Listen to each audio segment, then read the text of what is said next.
Guys, can you hear Charlotte? Charlotte? Charlotte. The chat a lot. Charlotte. Can you hear her okay? Would you like me to turn her up? Would you like me to turn her down? Do you like me to mute her? Yeah. I'm happy to mute her as well. That might be it. Yeah? Oh my god, the cat has been unruly today. The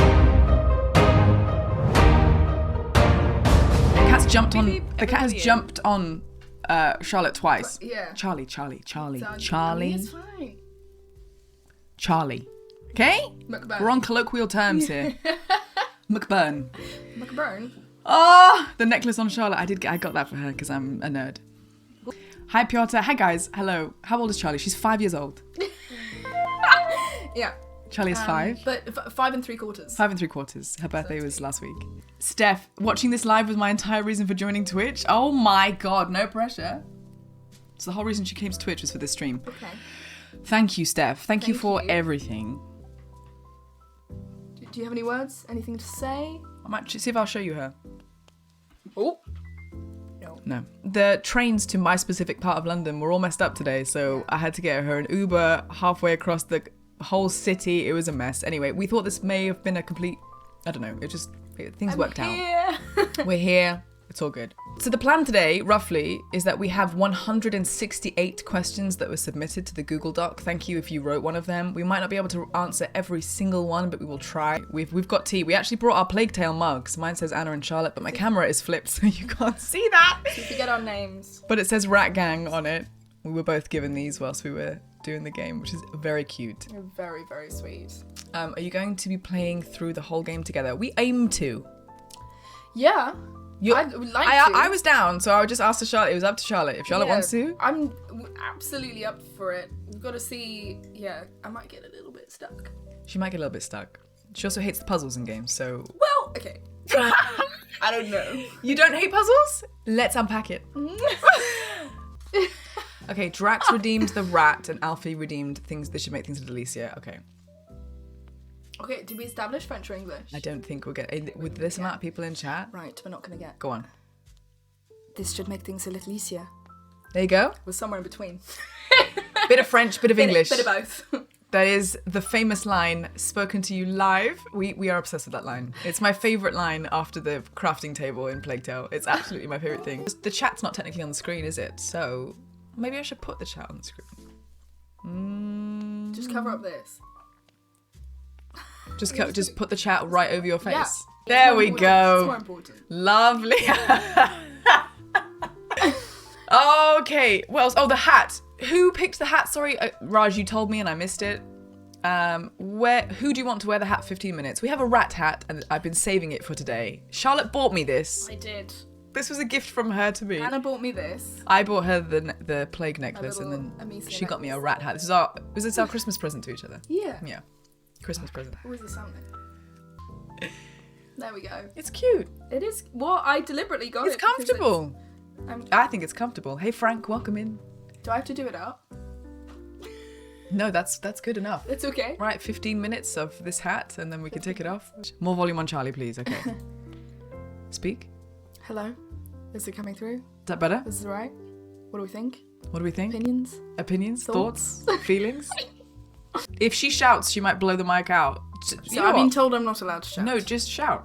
Shout. Yeah, say Seriously? something. Bastards, anything. Bastards!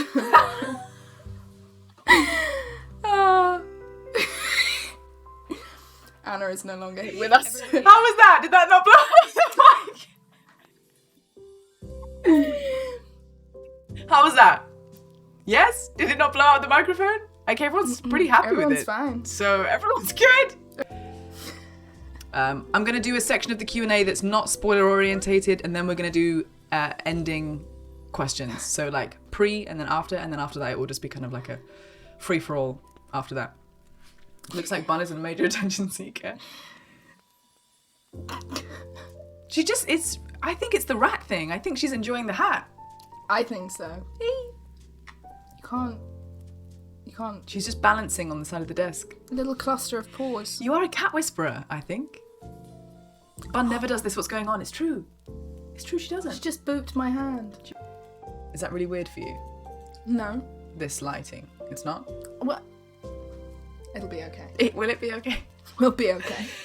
God, Excel is what we read off every single time we're at work, so this is... We're used to it. Shall I start? I'm going to start. You start, okay. Okay. Pineapple on pizza. Yay or nay? This is a question from Rajman, which is my modern chat right now. I think it was a test question for the beginning, but it's a good question. Pineapple on pizza. You go first. I've actually not done it. But it's not to say a nay. It's more of a maybe. It's a maybe. I love pineapple. Do you like sweet? I know you like it. Yeah, I do. I do like it a lot. Because I learned this right from meeting you. Did I bring it up? I must have brought it up straight away. Hi, I'm Anna. I play Sophia. I love pineapple on pizza. It wasn't even I play Sophia. It's like, hi, I'm Anna. I like pineapple on pizza. Oh, I'm also in Requiem. Yeah, that was pretty much it. So no, I mean, I'm assuming that we'll try it together at some point. We should order one at some point. Yeah. In the new year, we're going to be continuing the playthrough, so maybe after that. Maybe we can order one and try it on stream, see how you feel. Yeah. That sounds good. Do you like sweet with savoury? Yes. I like chocolate-covered pretzels. That works. Yeah, I think so. Okay. There we go.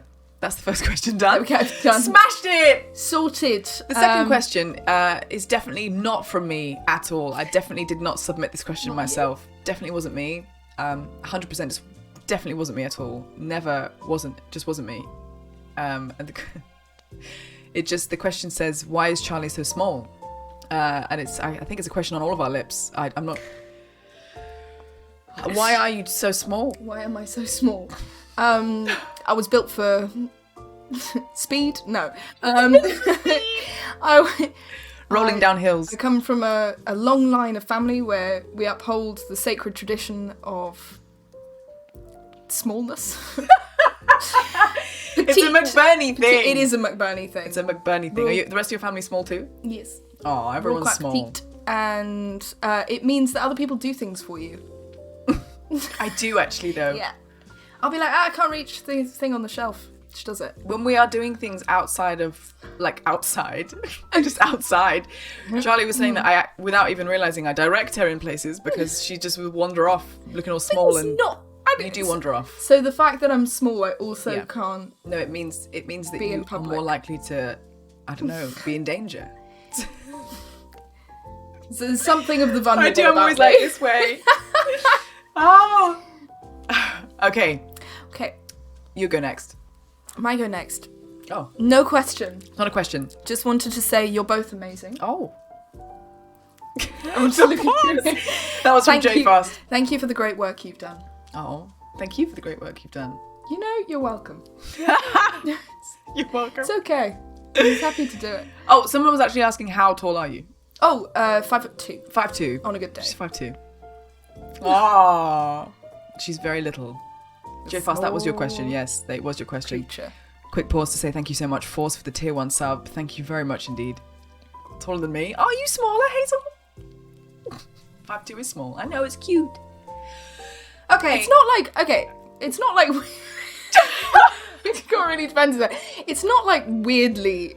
I don't know. Like it's a perfectly normal height, and I mean every height is normal. And every height is normal. We love it. All shapes and sizes. All shapes and sizes. But I was leaving work, and at our recording studio, someone has to stand up to like buzz you out. Bzz. Bzz. And so the receptionist got up to let me out, and like we've been chatting, like she's lovely. We got on Hannah, and Hannah, if you're watching, calling her out now.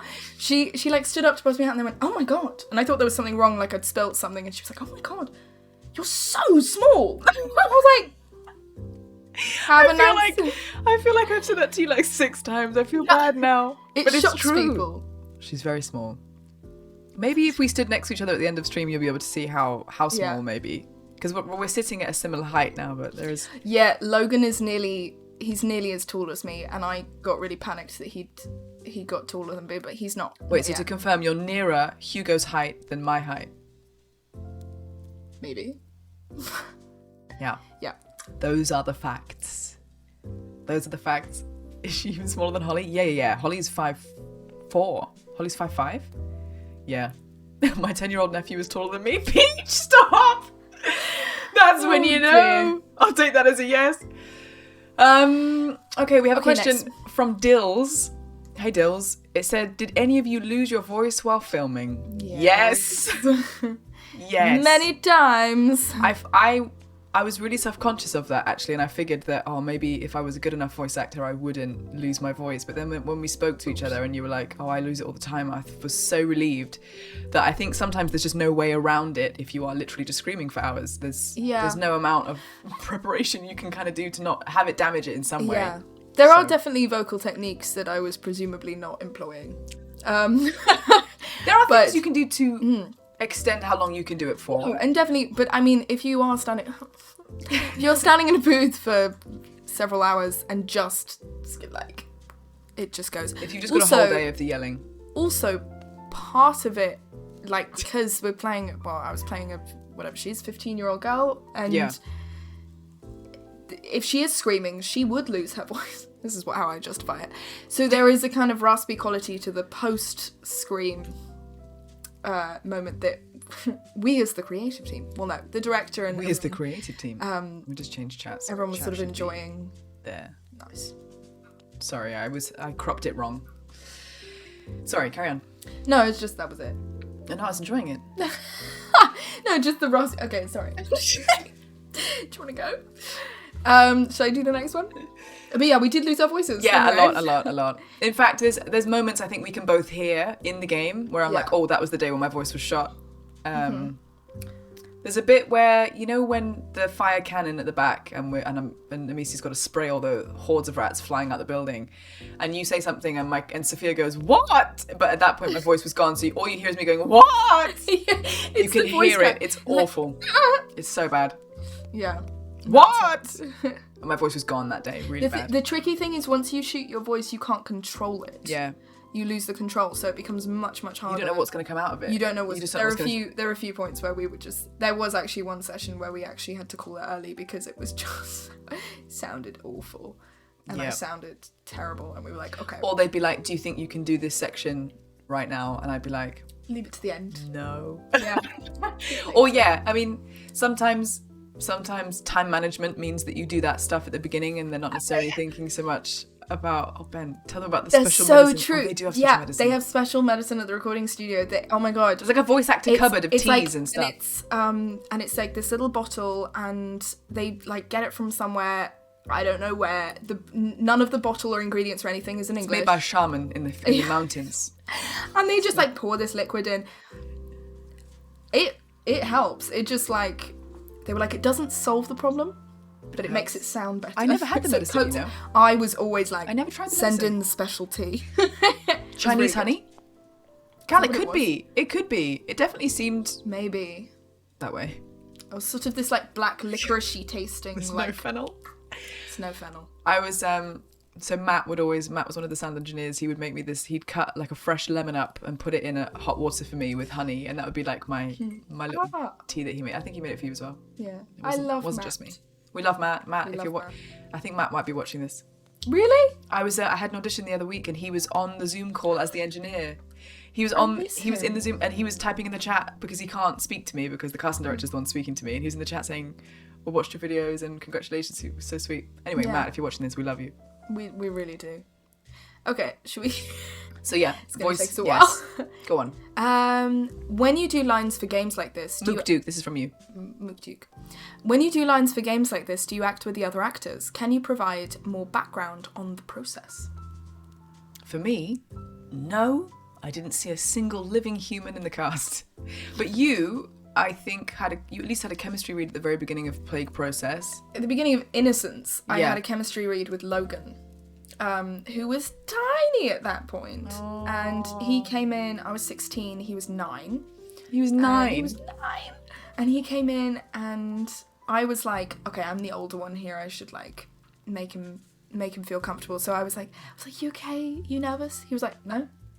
And I was like, cool. Right. Kids are amazing. So chilled and cool, and he's such a pro. And then we really got on, and we never recorded together for Requiem, which I'm sad about. But we crossed over a lot, and we chat. He's amazing. He's so fantastic. I think I would often miss Charlotte by like a few minutes, because I'd walk into the recording studio and the microphone would obviously be way down near the floor. And I said, I was Logan in today, and they said, no, that was Charlotte. And I was like, So they'd have to bring the microphone right back up for me. Nice. Thank you. But yeah, the fact that they would constantly say Charlotte just left, and I never saw you once. I wasn't real. Figment of the imagination. Imagination. But yeah, no.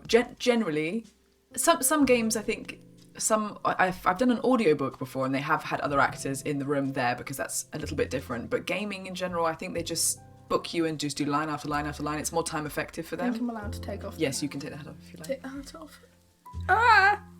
Why can I not remove a hat? You got fluffy. You got fluffy hair. Fluffy top. I'm not bullying Charlotte. Me bullying? Never. I'm 5'10", Hazel. 5'10". My favourite beginning sentence, personally, of any question. Charlotte, I believe you are a teenager. Yeah.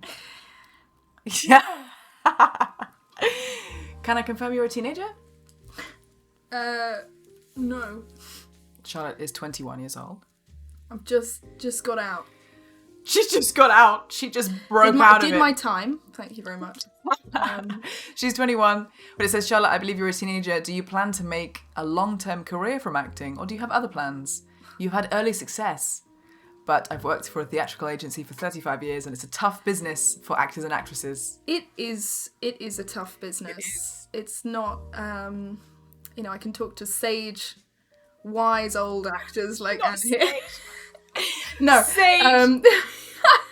No, so yeah, I'm 21. I've been very, very lucky with the work that I've had so far. I definitely intend to make a long-term career from acting. I don't really have any other plans. Well, good. I write and I direct. Mm-hmm. She does write. She does write. She does write. My diary. No. Dear diary. Today I went on Anna's Yesterday, stream. I wrote it in my diary. Today I'm doing the same. Okay, sorry. Basically, yes. Not a teenager. Yes, I intend to make a long-term career out of it. Yes, that is scary because it's tricky. But you've started on such a good foot. Yeah, I'm very, very lucky. What a place to start, you know? First audition. First First job. Incredible. It did not continue like that, but anyway, it's fine. Next one. What does it make you feel to create such Okay, we're just working through the language barrier. This is from Mystic, by the way. Hi, Mystic. This is a question from you. What does it make you feel to create such amazing voices on these characters? I'm guessing that's what you said, Mystic. It's hard. It's a hard question to understand what you mean fully. But excellent. Excellent. But it's obviously very exciting to be a part of a project like that, if that's what you mean. Like, super exciting. You don't always get to play characters that you think are interesting or exciting. And, I mean, I think it's considering how much we chat about it. We talk about it a lot. We love our characters so much. So much. So, yeah. No, it feels incredible. And we love that they love each other as well. It's not like we both play characters that hate each other and then we have to... No, that'd be very sad. Yeah, it's nice to... I wouldn't like that. It's nice to have two characters that like each other in the game and in real life. So, Charlie the Amazon, I know. Giga Chad, I know. First audition, I know. Okay. Okay, we're avoiding the spoiler ones. No name given. Hi, Anna. Did you feel any emotional connection while playing? Okay, you've said it. Hi, Anna. Hi. Did you feel any emotional connection while playing Sophia's character, or do you still? Yes. So in the game, they told me that Sophia was meant to be about 26. I'm 29, but she felt older than that. She felt older than me in the game. Did she? She did. She doesn't feel 26 to me. I don't know whether that surprises any of you guys. She might. Does she seem 26 to you? I don't know. She definitely felt older. So I think the maternal thing or whatever it was that she was doing with the family or just what she was trying to do to support them felt like it was coming from an older place. She's meant to be 26. So you're meant to be 6. They told me she was meant to be 16 and I was meant to be 26. I think if we're talking medieval lifespan here, because accuracy is... 30s or 40s, really? 30s or 40s. Like, Hugo he's like 5 or 6. But he's little. Well, he's 5 in the first game. He's very looking eloquent. Irish. How dare you? He's very eloquent. She doesn't sound bigger than 26. Do you mean older? I mean, okay. Interesting. I think they're all just very mature. She just, yeah, I guess. They've all been through a lot. Narratively, sometimes people are written Yeah. more articulate than their age so that we can get the story across. Uh-huh. But basically, yes, there's a lot. I like the sense of freedom that Sophia has, and the kind of, the energy was very similar to me, and I think that shows with how much fun I had playing her, and people say that a lot. But yeah, the maternal side of things, or just the kind of caregiver part of, from like in a family way, from a figure that they're missing was, yeah, it was nice to connect to that, because I've never played anything like that, thankfully, at this age. Amicia was meant to be 16 in Requiem, yes, apparently. Yeah. I think she's 15 in that. I don't know when her birthday Lucas is 12 in Innocence, so he should be 13, I guess so. Yeah, he's about that. He's a bit younger. But yeah, she's 15 because they were casting her age, and I was 16 when we started. 16, and then we finished the game when I was 17. We finished Innocence. Right. And then we started Requiem when I was... Did you actively try and sound younger? Or did you just do you? No. Just you? It's just me. Just... So, I mean... You're like, I don't have to think about that shit. No. I think the French accent in the first one pushed it up. It pushed my voice higher in my register, because I think my natural register is a little bit lower. But anyway. Okay. Your turn? Is it? I think so. This is a question from Johnny. Does Charlotte read comments on Twitter and Instagram? Instagram. Do you read comments on Twitter and Instagram? Okay. Yes, I read them. I don't reply. And it's not because I don't appreciate... Because you guys... I mean, I get sent such lovely things, and I really, really appreciate the lovely messages that you all send. Not all of the messages are lovely. So that's why I have a kind of boundary that I just... I don't engage on social media. If you go through my agent, I've had kind of letters and stuff sent to my agent, which I will then like get back to, because it just feels like there's that barrier. And just for me personally, particularly because I'm young and quite young coming into this, it's just 100%. It's just a boundary that I've put Completely in. But I seriously appreciate all of the messages, because they're so lovely.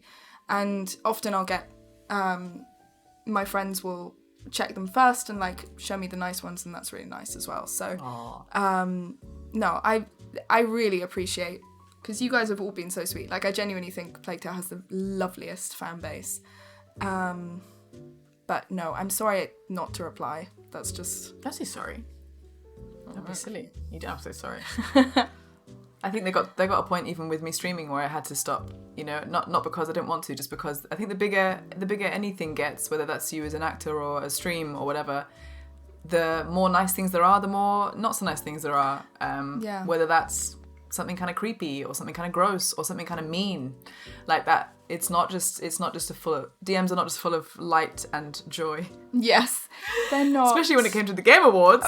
Woo! But actually, you know what I really liked is that Plague Tale fans were also positive, where they would go, you know, like everyone would sort of go, oh, I was sort of pro Requiem but thrilled for like God of War, or thrilled for Elden Ring, thrilled for, like, people were just like, that God of War is an amazing game, you know, Christopher Judge is like, guys, he's a phenomenal actor.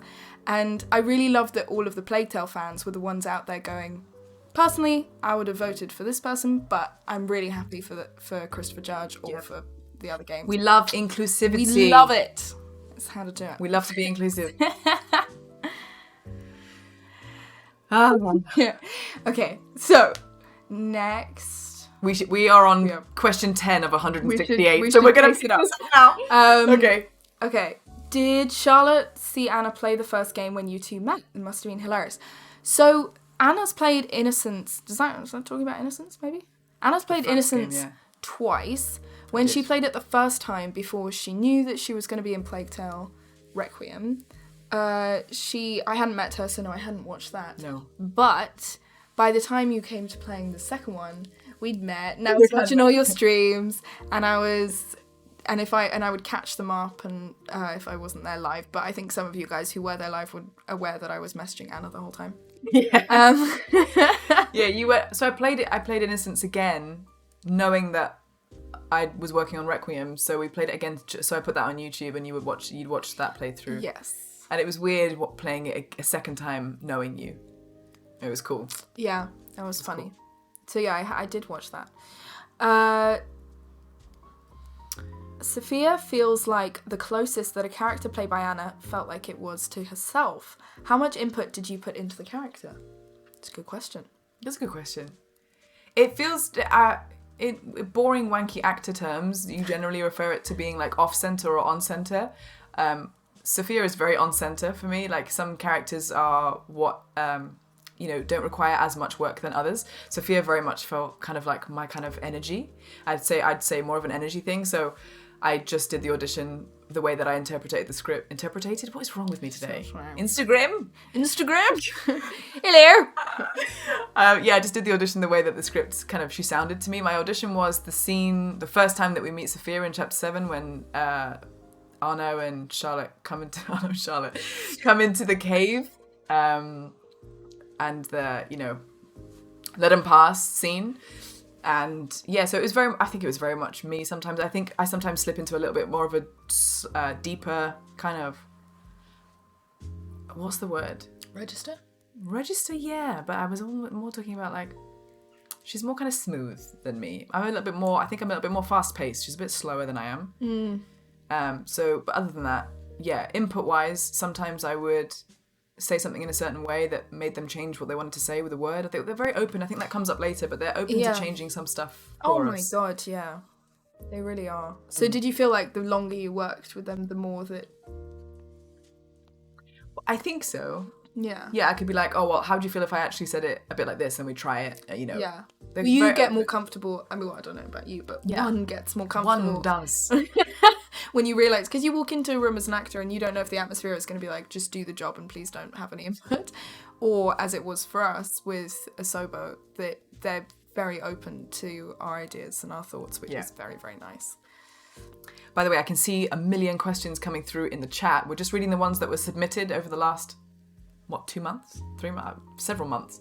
We've got 160 questions to get through, so I'm not ignoring these so much. We've just got to get through these ones. We need to be fast. But thank you so much for the questions, and maybe we can do another one at some point in the future, though. Yeah. Thank you. Go.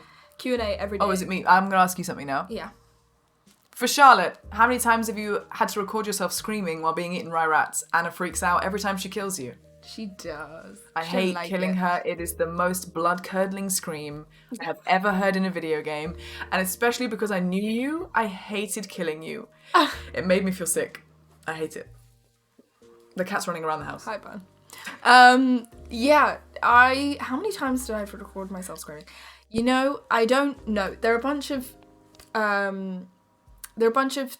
different kinds of death noises. So there's like, for Requiem, actually, we had like nearly getting, because you can rescue yourself. It's like beginning of getting eaten by rats, and then we had like full, no, this is happening. You're out. So like half eaten, full eaten. Total eclipse.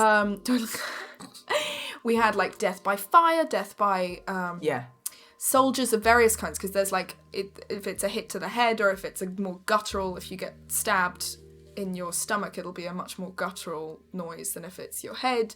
And so where the placement of these noises and so all of these things like I don't know, they that plays into it where oh my god, what am I saying? So you have all of those different variations, the different ways that you can die, and then I would do about, depending on how often they'd happen, I'd do about 7 to 10 different versions of each death. God. So a lot of death. And you try and keep it going, and sometimes like I'd do one, and then Jay, our wonderful director, he'd be like, great, can you just keep it going for like a few more seconds? And it'd be longer. They really shredded my voice, the deaths. Oh, they're so fun though. They're so fun. So much fun. So much like, when fun. do you ever get to just do a blood-curdling scream for any reason? That's the thing. You just don't get an opportunity to do that and it not be weird. We can do it together right now. 1, 2, no. You're like, I was about to be like, okay, we can do it. Oh, my sweet friend Steph is watching. Steph, I love you. If you could change one thing about Requiem, what would it be and why? If you could change one thing about Requiem, what would it be and why? Yeah. Blah, blah, blah. Sorry, you said that.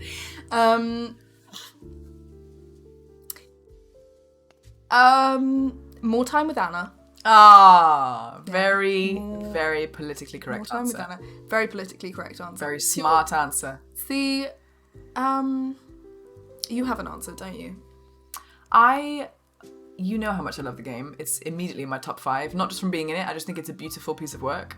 I think that it should be paced. I think it could have been paced differently. It felt like the first half was extremely more slow and drawn out, and the second half went by in 5 seconds. I wish that it had more of a little bit more of a linear journey from start to finish. Like chapters 6 to 10, very long, and then chapters 10, 11, 12, 13, 14, 15 felt like 2 hours. Like all of that, and it just kind of went whoop. So I think I wish that it had more of light and shade throughout it, but other than that, I just don't have any notes. No notes. Yeah. I don't know if I'd... It's tricky. Just one thing is very tough. I mean, the thing is, I'm not a gamer, so there are story points that I wish we'd had more time for, but I respect the fact that because it's a game... Ooh, sorry, things around here. Yes.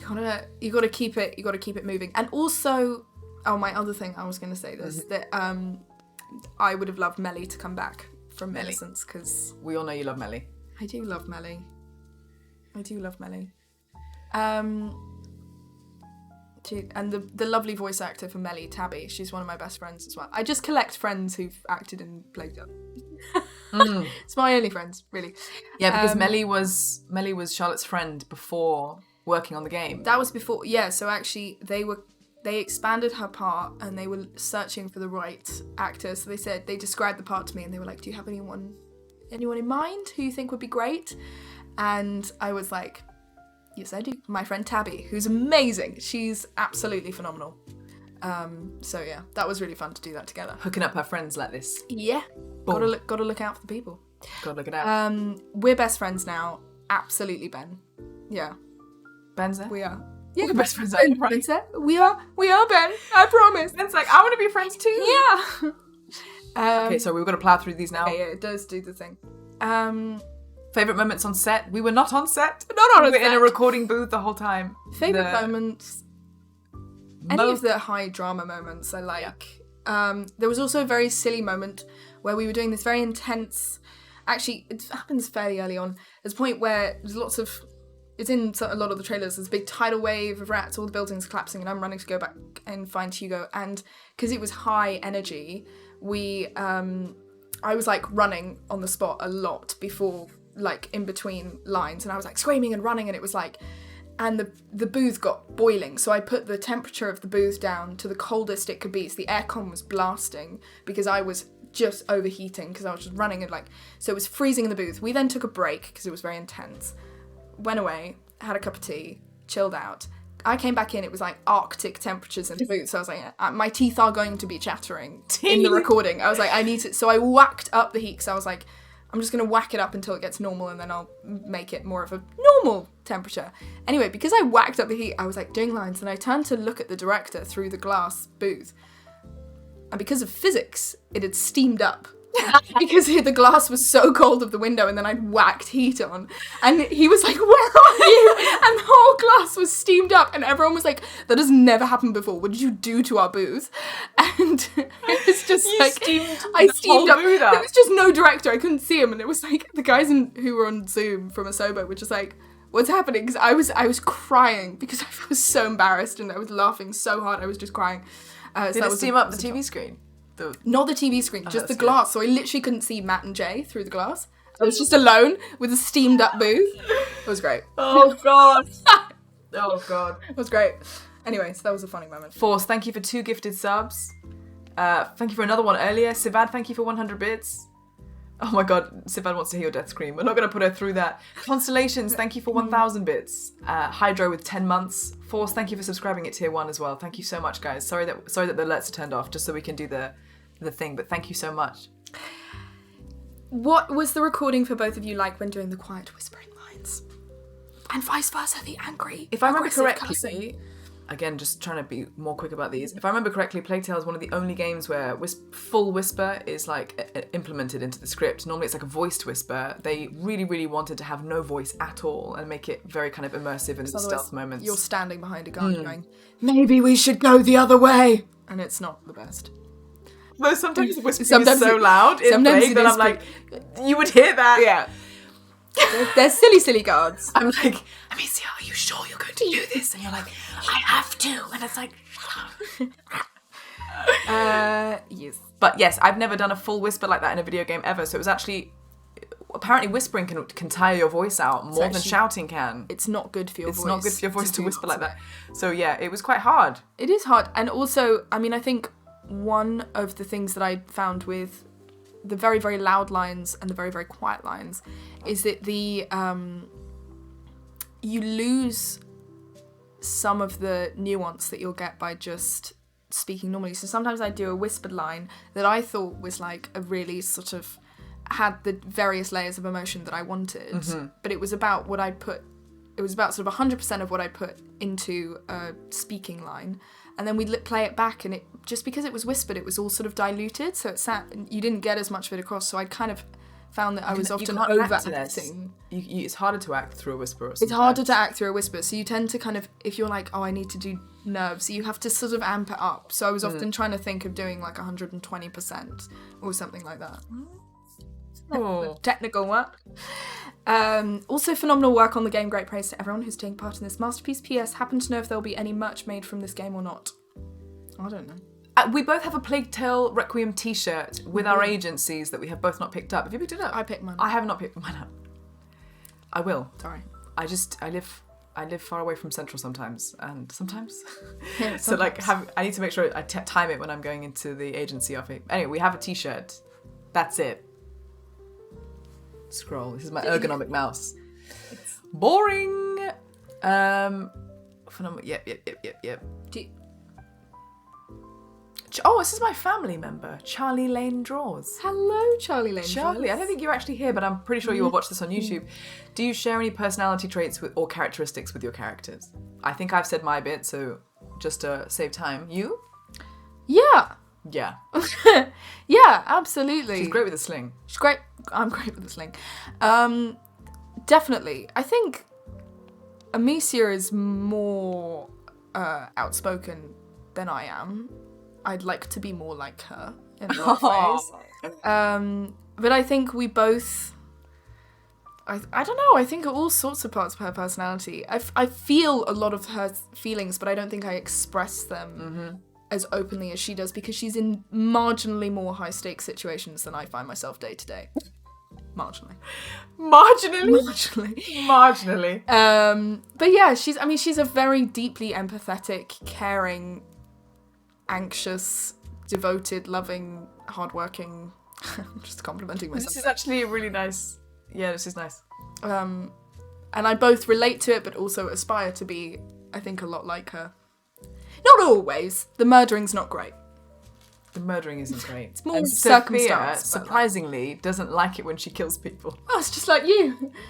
It's so nice. I actually found that a strange choice. We talked about it sometimes, how Sophia's kind of like this kind of like very rough, I'm on the ocean pirate energy, and then whenever you like throw her up someone's face, she's like, how could you do that? And I'm like, Sophia, come on, you tell me you've not killed people before? Please. Favourite cutscene? Favourite cutscene? Eowyn, that's from you. That's a good question. Do you have a favourite cutscene? Yes, I do. Actually, I do. Tell me. And I know that you guys might want it to be the boat scene, which is also good. I'm glad that you like that scene. It is when Hugo puts the flower in my hair. Oh god, it's so cute. The storm coming. That's the same one, isn't it? It's the storm coming. How do you know? Trust me. The day I stopped being a child, walk through. He gets the flower in my hair. That I used to be the one doing that. They grow up, and then we walk off into I just love that so much. I love it. You? Okay, I've got two that are popping into my head.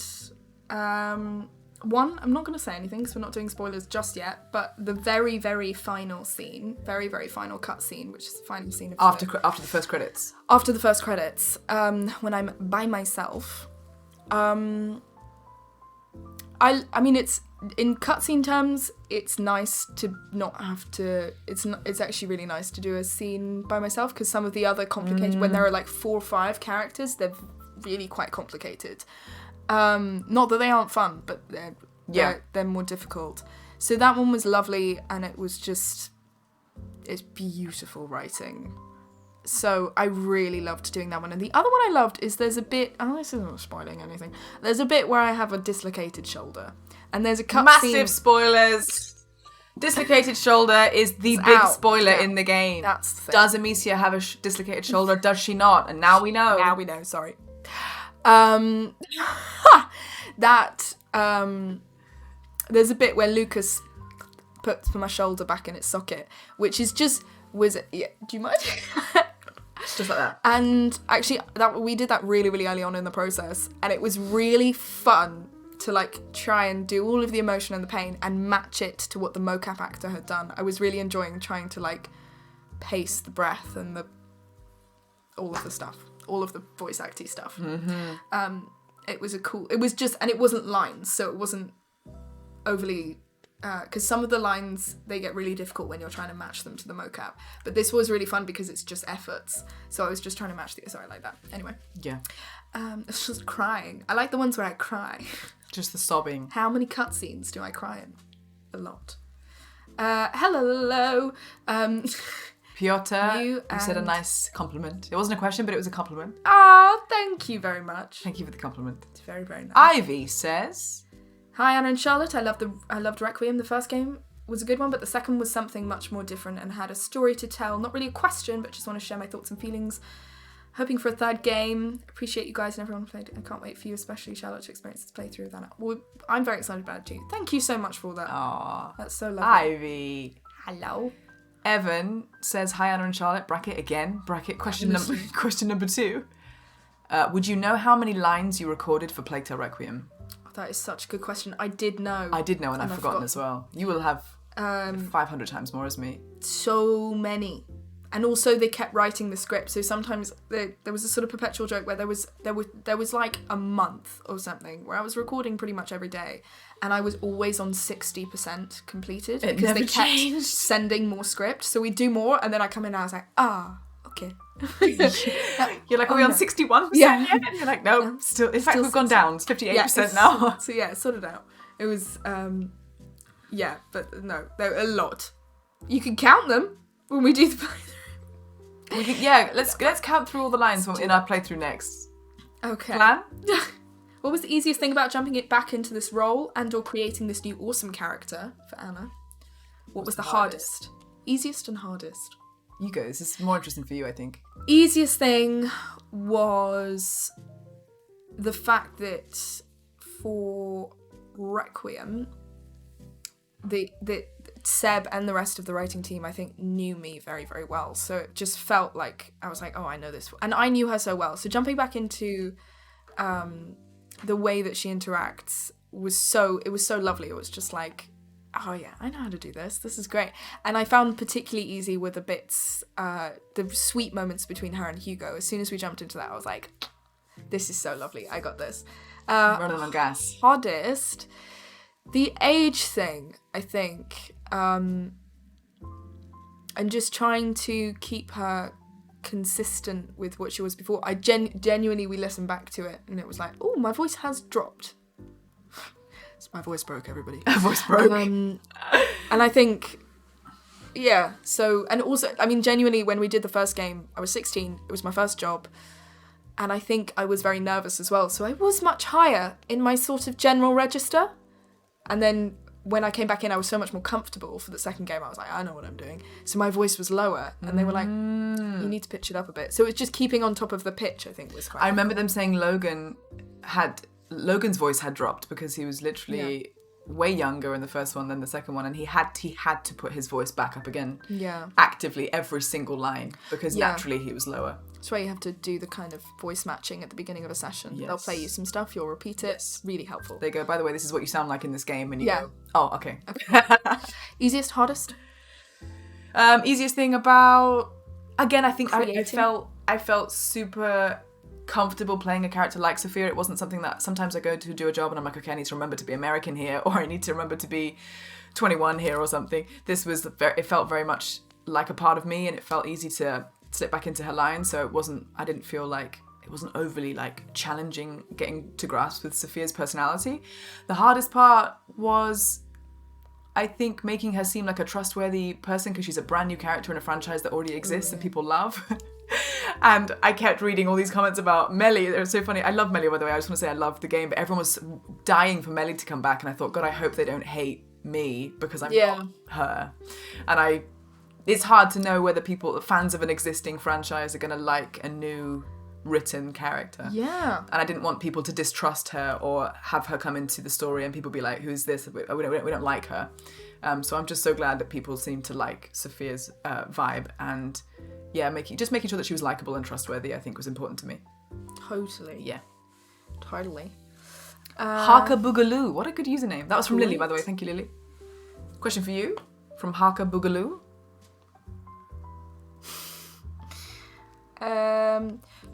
So the question is, there's a lot of lovely, very nice messages. Thank you very much. Would I ever do another Plague Tale if Asobo Studios decide to do another one and reprise my role as Amicia the Amazon? Listen, anything Asobo does, I will be there. Should be there. I love that team so much. And I mean, I adore Amicia. I think I'd be quite peeved, actually, if somebody else got to play her. So, it's been 5 years I've been playing her now. So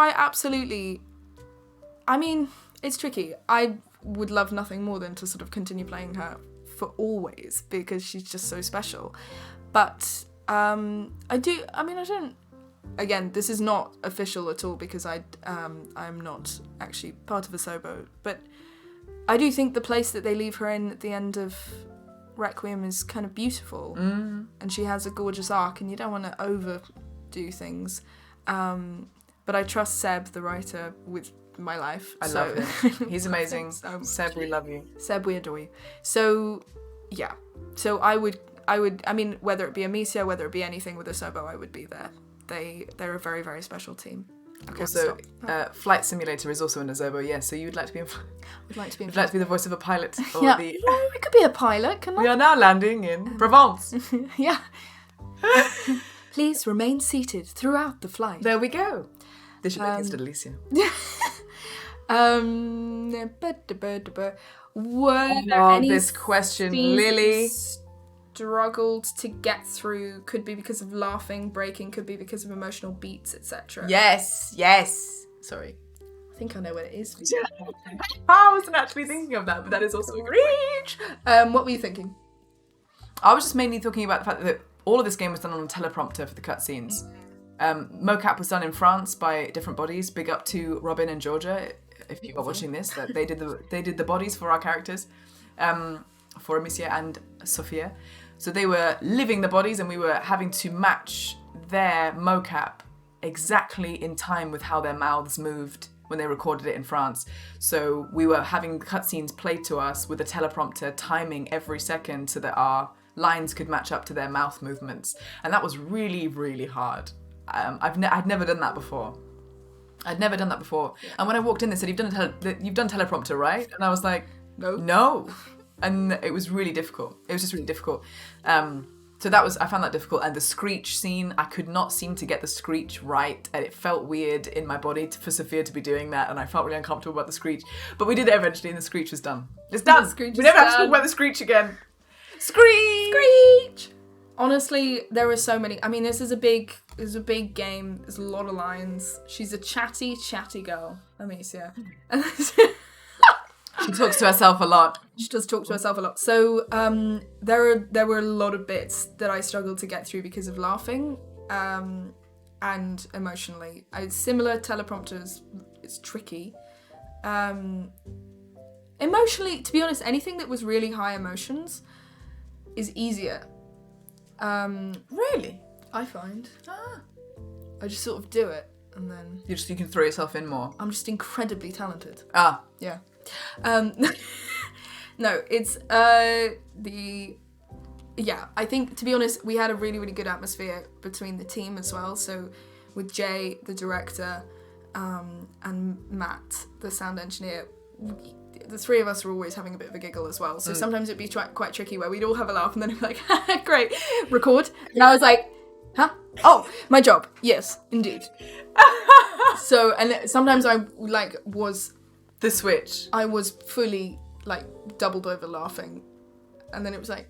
And you got to go into crying. Can you do the line, please? Or just normal lines. Do you know what I mean? That's yes. This when I'm fully can't even breathe properly. And then I've got to do lines like, yeah, so we'll go and find whatever the lines are. You know the lines. We'll go and let's go through here and maybe we'll find Voda, whatever. And they're just like, uh-huh. And I was just there The switching, yeah. Didn't do that. 100%. Anyway. Noah says, will you do more games in the future, both of you? Yes. We freaking hope so. An actor cannot choose this necessarily, but we're out here auditioning and living our lives and hoping for the best. Please. Iris.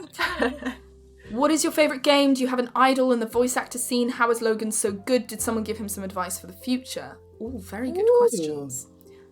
Special guest Logan, welcome in. And here we have... Favourite game of yours is The Last of Us 2. The Last of Us 2 is my favourite game of all time. The Last of Us being my favourite franchise, yes.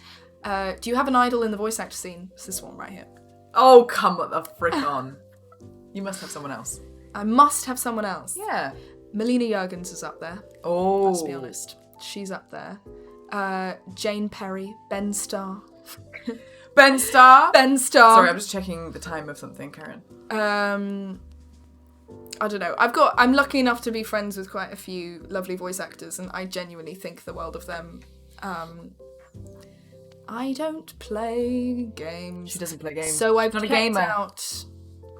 Yeah, I have watched quite a bit of Hellblade because it was Hellblade and Last of Us are the two games that I heard so much about the narrative and the performance being so celebrated. So I watched a lot of that. Yes. Space Wolf, just saying, we covered that in a previous question. We never met each other at all throughout the whole process of recording the game. No video games are very often, rarely have other people in the room with you. Also, voice actor idol Claudia Black. Claudia Black is one of my favourite voice actresses of all time. If I could have a career anything close to hers, I would die a happy woman. That's the end of my story. Yeah. She's amazing. How is Logan so good? He's got a lot of natural talent, and I think he doesn't. He's had a lot of training as well, for sure. But I think he just goes with his gut, and I think he's clearly very in touch with his emotions. Yeah. I mean, he's a very beautiful little performer, and I just think I'm sure he did get advice from... So when Logan and I did the first game, neither of us had done... actually... Kevin is here. Kevin's here! Kevin! Kevin! Can you stop complimenting Seb? After that, he'll become impossible. Jokes aside. Sorry. Kevin is here. Sorry, Kevin. Kevin's also great. We love Kevin as well. We love Kevin. But yeah, Logan. So I mean, for Plague Tale: Innocence, our director was Mark Healy, and he gave me so much advice, and I can kind of only assume he gave a lot of advice and guidance to Logan as well. He's a director, a writer, and an actor. I think he's been in The Witcher, one of them. Many of them, I don't know. He's been in several games. God damn. He was Lord Nicholas in Innocence. And he's a fabulous voice actor. So he gave me so much advice. So I imagine he would have given some to Logan as well. Mm-hmm. So it's his fault. It's his fault. Is there any way I could get a signed poster? Love the game and still, yes. Still, yes. We're trying to avoid... spoilers. We're going to do a pause and then a spoiler section of the Q&A. So we're dodging spoilers in this section, and then I'll do 2 videos on YouTube. I'll do a spoiler-free and then a non-spoiler-free. So, in terms of signed stuff, my agent is at the Young Actors Theatre in Islington. And things that go to them, I do sign and I do... Yeah, generally an actor's agent, if you want something signed, if you send it to them, then they will forward it to the actor. The actor can send it and then send it back from there. Yes. So if you want something to be signed by someone that you know in something, contact their agency, I think, and there's a way of doing it sometimes through them. Exactly. Did you cry when you were dubbing the voice game? Yes, I cried when I read the script at home. Did you? Yeah. Sorry, Kevin, the script's that good. Kevin said there's around 17,000 lines in the game. 17,000. I reckon 15,000 of that is you. Surely. Yeah. It's a lot. Yeah, it's a lot of lines. It's a lot. So yeah, I definitely cried. I cried all the time when we were dubbing the video game. It became a bit of a joke that I was often all snotty and bleary-eyed in my breaks, and they were always having to provide more tissues. They were like, yeah, sorry, Charlotte's used up all of our tissues. And I was like, thanks. We've got another import coming later. Yeah. James asks us a question that we touched on before about the death screams and whether they shredded our voice, and they did, absolutely. I think Charlotte had to do a lot more than I did, but yes, death screaming ruined my voice at least twice. Much death screaming. I would try and beg them to do it at the end of the session so that I could speak afterwards. Thank you, James. And then we have another one from... To notice the parallels between Plague Tale and Walking Dead, AJ and Clementine? Remind me. Well, my friend's called Clementine. So Clementine? She's called Clementine. Clem. Oh. She's quite...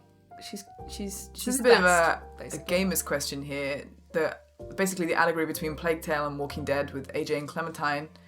I'm halfway through the chapter 3 of the Walking Dead, Telltale's Walking Dead, and I've never thought about it before, but I do see a lot of parallels there, actually. Clementine will remember that. Yeah, I've not actually thought about that before, but you are right, Capstees. Sorry. Yeah, I mean, the wonderful thing about game devs, not just Asobo, but I think most game devs are gamers, and so have played and loved a multitude of games. Yeah, and it all feeds into all feed into the stories, which is kind of special. For sure. Your characters are often emotionally complex. How did either of you learn to portray that? I understand that your own life may play a massive factor in this. If you do not feel comfortable answering that, here is another question. So I've slightly started that, haven't I? If your characters were to return again in a sequel or something, what would you personally like for them? Good question. Good question. Nice one, Drew. Good, Drew. Do you want to answer? Do you want me? I would frickin' love a DLC where we sail off on the ocean and do pirate things. And maybe, I always like the fair bits. So maybe we could dock at some fairs and just go and do some shopping. Yes, shopping. And in the words of Sophia at the end, some legal trading these days. Legal trading. You know, I like that she's decided to go down the legal route because she wants to live longer. This isn't sounding the most exciting DLC. I'm excited about it. I want it. Would you play it? Maybe. You? Yeah. And how did we learn to portray that? Anna studied for 3 years at drama school and is also emotionally complex herself. I am. And I... Are you not? am not. Simple creature. Okay. No, I did. I definitely drew on some of my own experiences and also just made up things because a lot of it was there in the writing.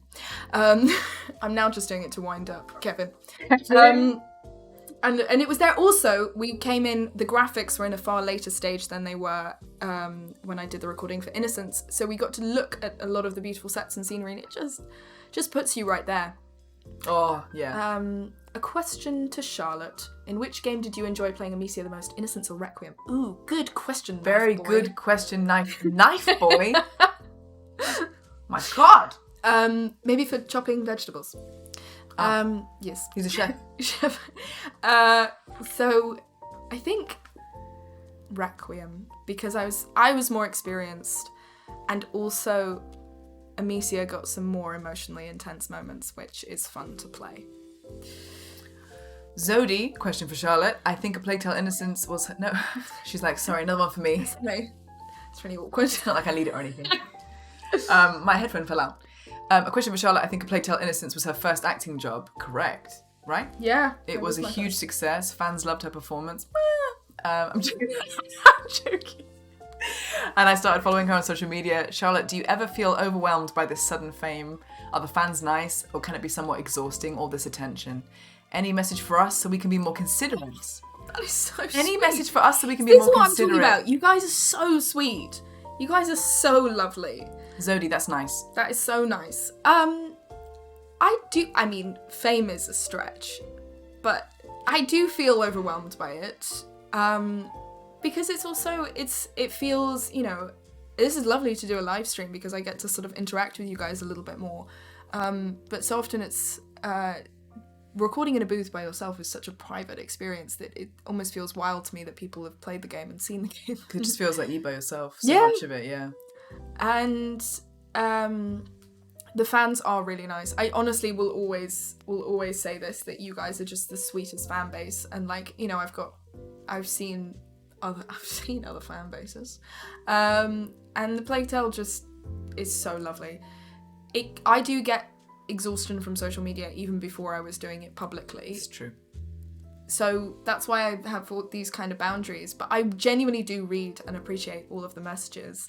I'm just sort of, I'm sorry not to do more. But hopefully with stuff like Twitch streams and conventions and that kind of thing, then there can be more of that interaction. Anyway. Lovely. Thank you so much. Hello, currently playing through Requiem, fallen in love with it. Were there any particular scenes you found emotionally hard to voice? If so, which ones? I feel like for you it'd be like every single scene. Yeah. To be honest. Well, hard but also fun, I'm supposing, because I know you said that you love doing those moments and love throwing doing those yourself into moments. it. So hard and happy. Okay, that sounds... We Hard made it weird. Yes. Great. You know what I mean. Emotionally hard to voice. If you had to pick one.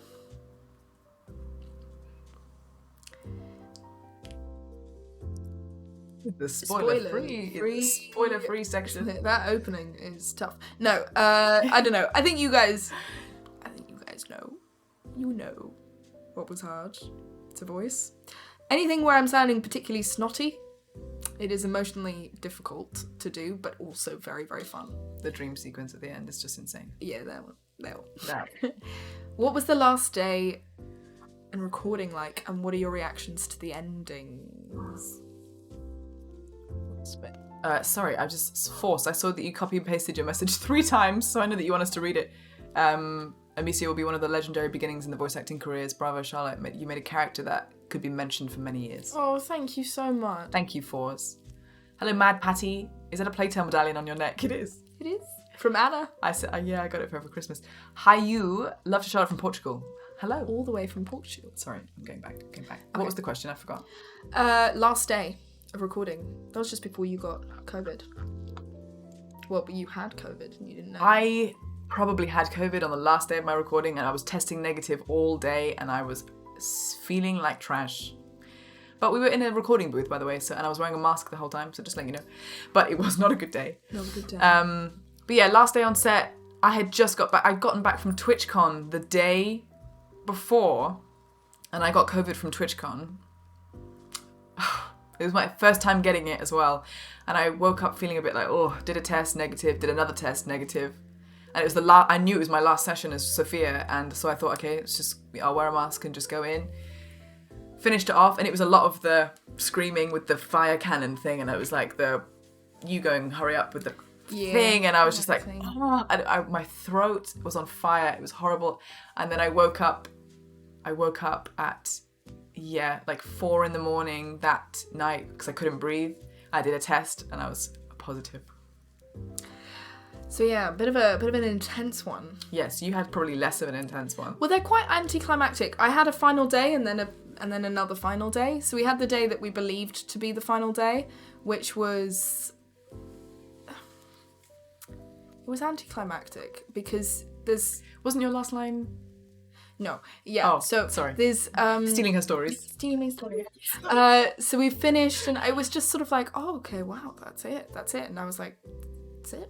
Done. Wow, okay. And it's sort of, and then I went out for a drink with the whole team, and it was really nice. And then they called me and were like, yeah, we have a couple of pickups. We have like 5 lines.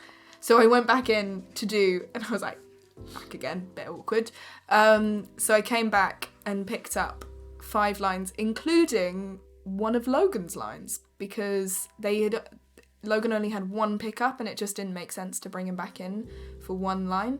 So we will see it. I will point it out to you. There is 1 line of Hugo's that it's me. I was so excited for this to come up. I was so excited for this to come up in this interview. One of Hugo's lines is you. It is incredible. Yes. Well, I'll point it out. There's 1 bit where Hugo says a line, but it's not Logan, it's me. Cheated, Dimmy. Look how shocked everyone is. The shock. I think I was chatting over it actually in my playthrough, and you tried to show it to me, but I won't talk on this bit so we can see. You also won't necessarily come up against it. It's one of those alt lines that if you're that gets triggered if you. It's just a quick one. Just a brief one. Amicia. It's not that. Oh. Do you prefer acting gut-wrenching moments of utter despair or the lighter sparks of humorous banter, or both? Oh, that's literally both of our characters. I feel like I'm the lighter sparks of humorous banter and you're the utter despair. That's basically in real life. In the game. I feel like in Requiem, that's all I'm doing, and that's all and a lot of what you're doing. Yeah. I feel like I end up calling Sophia the kind of light relief in the plot of Requiem. I think Requiem is extremely dark. I love it for that. It's one of the reasons why I love it so much is that they really took it down to a really dark place. And I think Sophia's character cuts through a lot of that with humor or sarcasm or just like a little sentence. And I loved being able to play that character that does that in that story. So I loved doing the kind of little kind of sarky, jokey bits that can kind of bring a little smile to Amicia or whoever, like it was just nice being that character. But I didn't get a lot of gut-wrenching despair so much. You did. I got a little bit. Yeah, it's all fun. Like, it really is fun doing the utter despair, but to be honest, the banter, because it's few and far between, it's like, ooh, yes, let's do a little bit of lulls, that, so, yeah. It's nice. Especially when I had the actual actors had done it already, so if it was a bit of banter between the two of us, if Anna had already recorded, which hadn't always happened. No. If Harry, who plays Arno, had already recorded, then it's fun to engage and bounce off of them. Same with the emotional bits, though. It's weird if you're doing them with a placeholder. Yes. How did you two approach taking care of Logan, given his rather extreme story arc? You are 3 of the best in the business. Thank you. Oh, thank you so much. Thank you, Bins. Thank you, Bins. What? We didn't do much taking care of Logan because we don't see him. We didn't see him. I actually saw Logan before I met you once in the waiting room of the recording place. Recording place? A recording place? Yeah, he was very cool, too cool for school. He was like, hey. And I was like, I was starstruck by him because I had already played I was a gamer and I'd already played the first one. And So Hugo was just sat in the waiting room. I was like, so cool. I was like, oh my God. And I was like, is that Hugo? And they were like, yeah. And I was like, oh my God. Hi. I was like, hey. I think I actually said, are you Hugo? And he was like, yeah. And I was like, he's not actually like super. He was just shy. Once you get to know him, he was shy at the time. I think he's really. He'd never met me before, and I was fangirling, so he was probably like. He's really sweet. His wonderful mum was there with him for most sessions, and also the people at Side have now known him for quite a few years, so they look after him. He's a pretty capable little guy, though. He's all right. He's just adorable as well. Freckles. He's so cute. So freckly and cute. He's so just lovely. Good. And anyway, let's stop obsessing over this. Charlotte, in Plague Tale Requiem, did you record sessions with Logan? No, it was separate. Thank you. It says that our chemistry was breathtaking. Well, it's nice that I knew him already, particularly for that story arc. So I heard his little voice and I was always like, oh, sometimes he would do a line and then I was supposed to come back to it and they were just playing what he'd recorded. But I was so sort of enraptured by his performance and so sort of excited that I would sometimes, they'd be like, Charlotte, can you, And I was like, oh yeah. Can you do your job? No, so he's brilliant. But no, we were not together. I wonder if Logan can control rats. I've heard rumours. You've heard rumours, watch out. There's a lot of times where Amicia is running in the game alongside other exploration movement. Did you do any of that yourself, like in mocap? I did not do any of the mocap. That was done by the wonderful Robin Wolf. Robin, who, so she did all of the movement. I would do a lot of running around on the spot to get into and to get the movement. Same. Anytime there was sort of tricky movements. In fact, the beginning of Plague Tale Innocence, she and her father are getting off horses, but there was an original version where they were actually riding while recording, and that was the first thing that we ever recorded, was that opening. And they were like, Mark was talking about trying to add the bounce of being on a horse without actually bouncing, because otherwise you'll miss the mic. And I remember being like, oh my god, this is really hard. That is hard.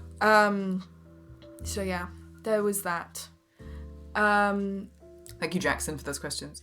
Milia says, hi Anna and Charlotte, thank you for your performances. They are not only amazing but also quite emotionally devastating. What were some of the reactions of friends and family to the story of this game and just how dark it gets? I mean, mine's actually all in a video. So Raj, my mod here, made me a clip because I've been a gamer and a streamer before I was part of this game. And so I've got streamer friends that are content creators, and I was so excited to see them react to this story and my character. And Raj made a little video of all of my friends reacting to Sophia for the first time, so that was really nice. It was so exciting for me. But yeah, the sad stuff, it's been really nice seeing everyone's interpretation of what happens and how it affects everyone in different ways, or the questions that it brings up. Especially watching all of the streamer friends and content creator friends that I have. It's really interesting. Do you have friends and family that have played it? No. No, I do have friends who played it. My lovely friend Carmen played it, and she was so nice about it to me. I don't have a lot of gamer friends either. My lovely friend Keaton played. I don't think he's finished it, but he's in the middle of playing Requiem, and he just does the funniest impression of Hugo's Run. That's what I've got from him. Oh, yeah. I haven't really heard anything about my performance. She's done this impression before me. The little legs. Little legs. But yeah, no, I don't know. My uncle watched a stream of the end of the game and sent me such a lovely message about it. I don't think my friends and family have watched it much. They've definitely... Well, I've got a few friends watching this stream right now. I think Steph and Fred... Hello. Hey Steph, hey Fred. And they're supporting, but I don't think I've got a lot of friends who've really sort of watched the whole thing and really seen the arc and all of that stuff. But they've listened to me rant about it, which is very nice. That was something actually when we met, we were finally able to like talk about it with each other when we hadn't had anyone to vent to or like share anything about the process with. Yes. So when we first met, we were just like, blah, blah, blah. And then when this happens, and then remember this scene, and then because I couldn't talk to anyone else about it. Oh my god. No one else would understand what I was talking about. Yeah. So yeah, we were gushing. Okay, we are 1/3 of the way through. Oh my god. Questions. What are we doing? It's been 2 hours and we are 1/3 through. But I think sometimes the questions get duplicated as we go. Some people ask the same types of things, so we might just skip over the ones that are already mentioned. Thank you again for all of them, though. AVF, thank you so much for this. I think everything you said about Charlotte, I agree with. That you need to get an award. Oh, yeah. And that... hopefully there's a third one. I didn't mean that as like... Oh, yes! Yeah, where is that? Thank you, AVF. The hardest scene to make, I think we've touched on that, Gally. Some of the really tough ones or the emotional ones, which is basically all of Amicia's performance. All of it. Unless you have a specific... I don't want to take away your answer. I think we've sort of covered a lot of this. The greatest challenge you faced. I think the teleprompter thing that we brought up and how long... some of the deaths had to be. Yeah. Favourite scenes, we touched on that, Renegade. What did you like most about your performance? What did you dislike? Would you change anything that you did? Yeah. I mean, listening back to you when I watched your stream, there are bits that I'm like, I feel that. You're never going to be totally... The thing is also with a game, it's so big and long. Yeah. You're never going to be entirely happy with everything, but there are lots of bits that I am really proud of. And really any project, you're not going to be like, God, I smashed every single second. Yeah. It's too big to have done that. Yeah. Yeah, I think that's... My opening scene and the boat scene, I wish I sounded different on certain lines. And those are the ones that you guys have been very nice to me about, but I actually feel it's funny as an actor. I'm always like, oh, I wish that they had used a different take or something off those two. It's the other thing. You do a bunch of takes, and there will be ones that you like the most, and then there'll be ones that they like the most, and sometimes they put one in, and you're like, I don't want them to use that one, but hopefully they're all. And yeah, I don't even know. And sometimes though, it's good because that's what a director's there for, right? Is to choose what they believe is your best. Because also they've got the bigger picture. What you think, yeah. And they're fitting it in with the other characters, and so yeah. No, they have the bigger picture.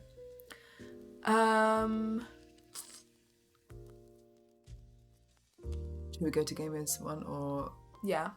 Thank you, Renegade. Thank you. It's the hardest thing to get in these characters.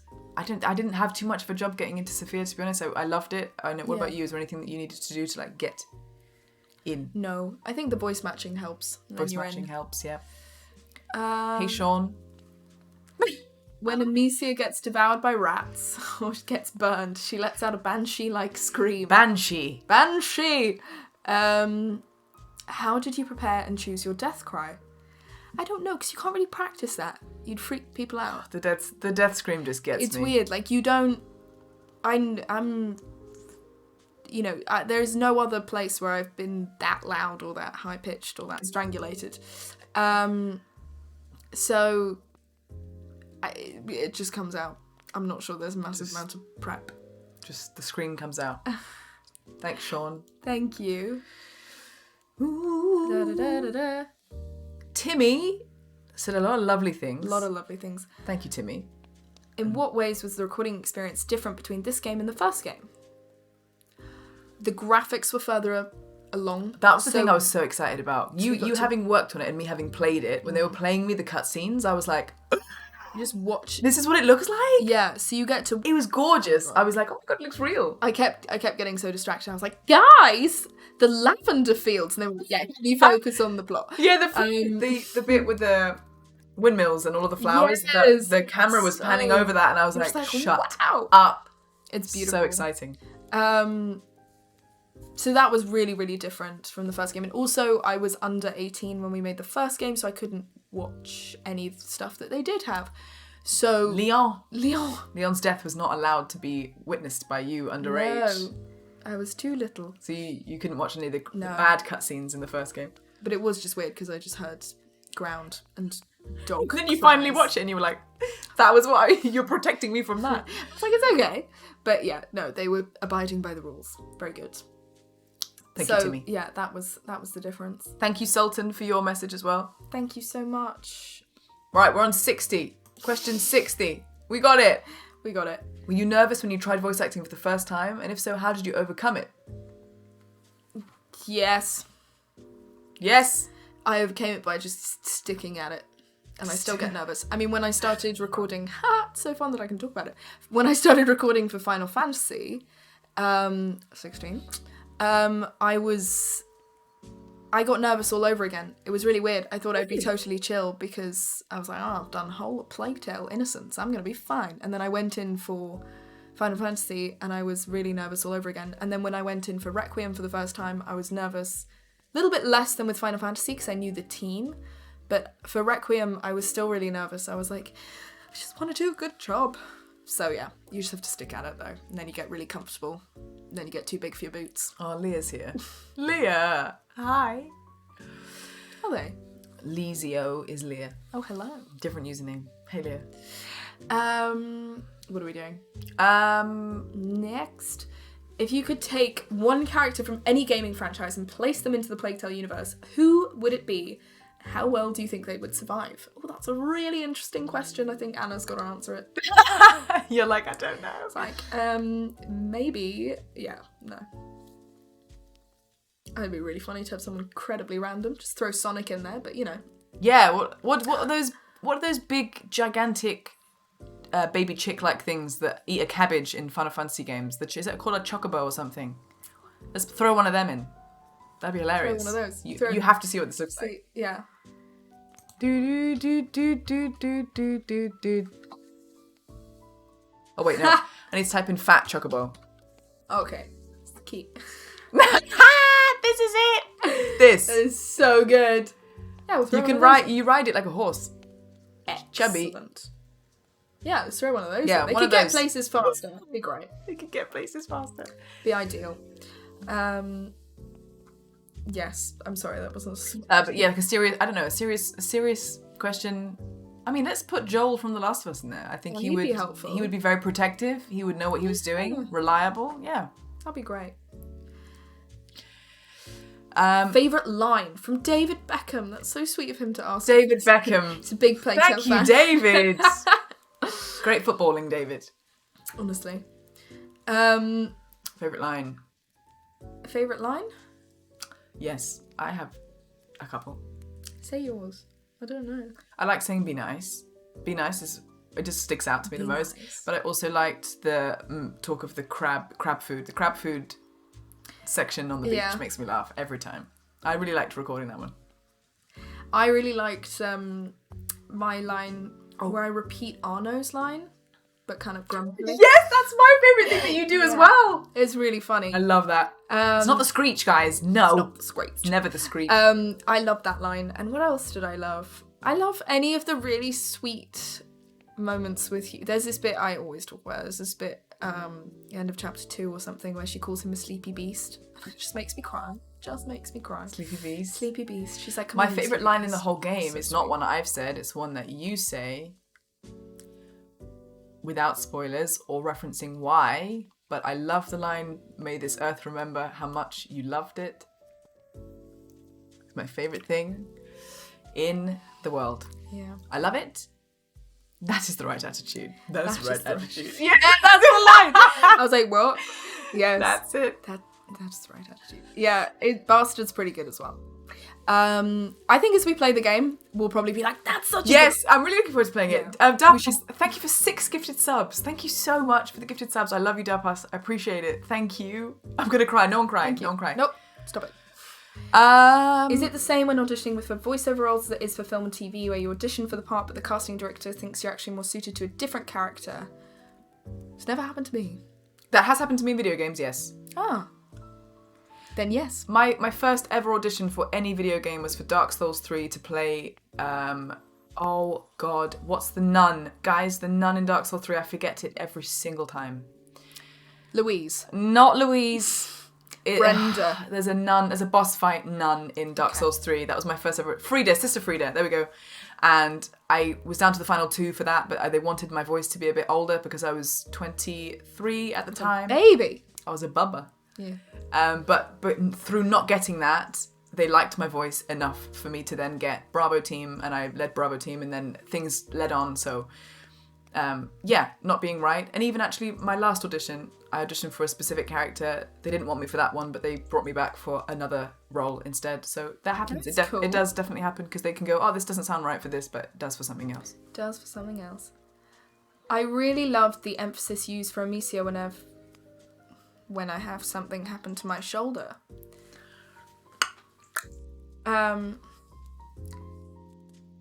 When I say, you're just saying that you really like the emphasis for when I say this line, "He broke my shoulder for good," and the ending when I say, "I'm all alone."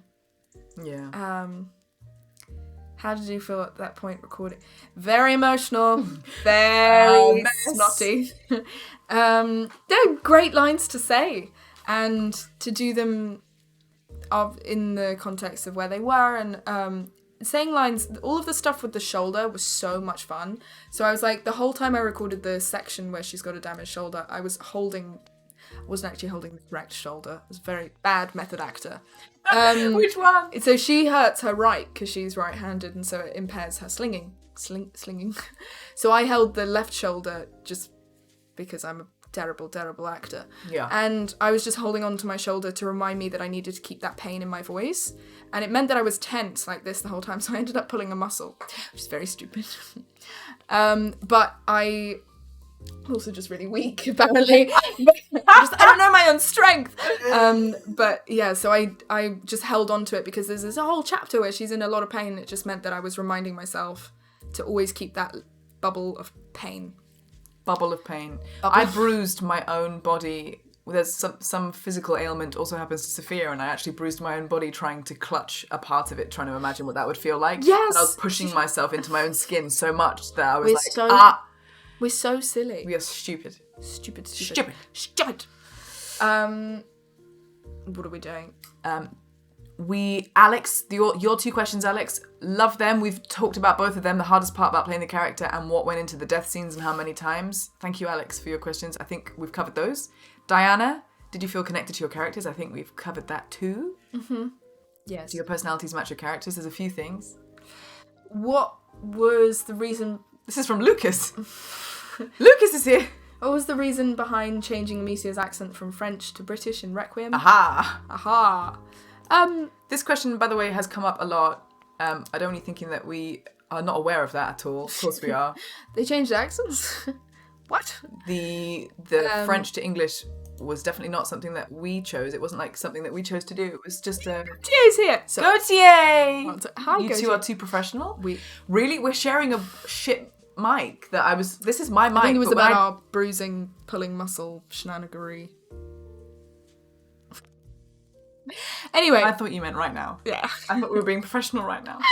Anyway, we're not being professional right now. We did... the accent change, I mean, that was not an us decision. But it definitely, I will say this, makes it easier. It's one less thing to think about. This should make things a little easier.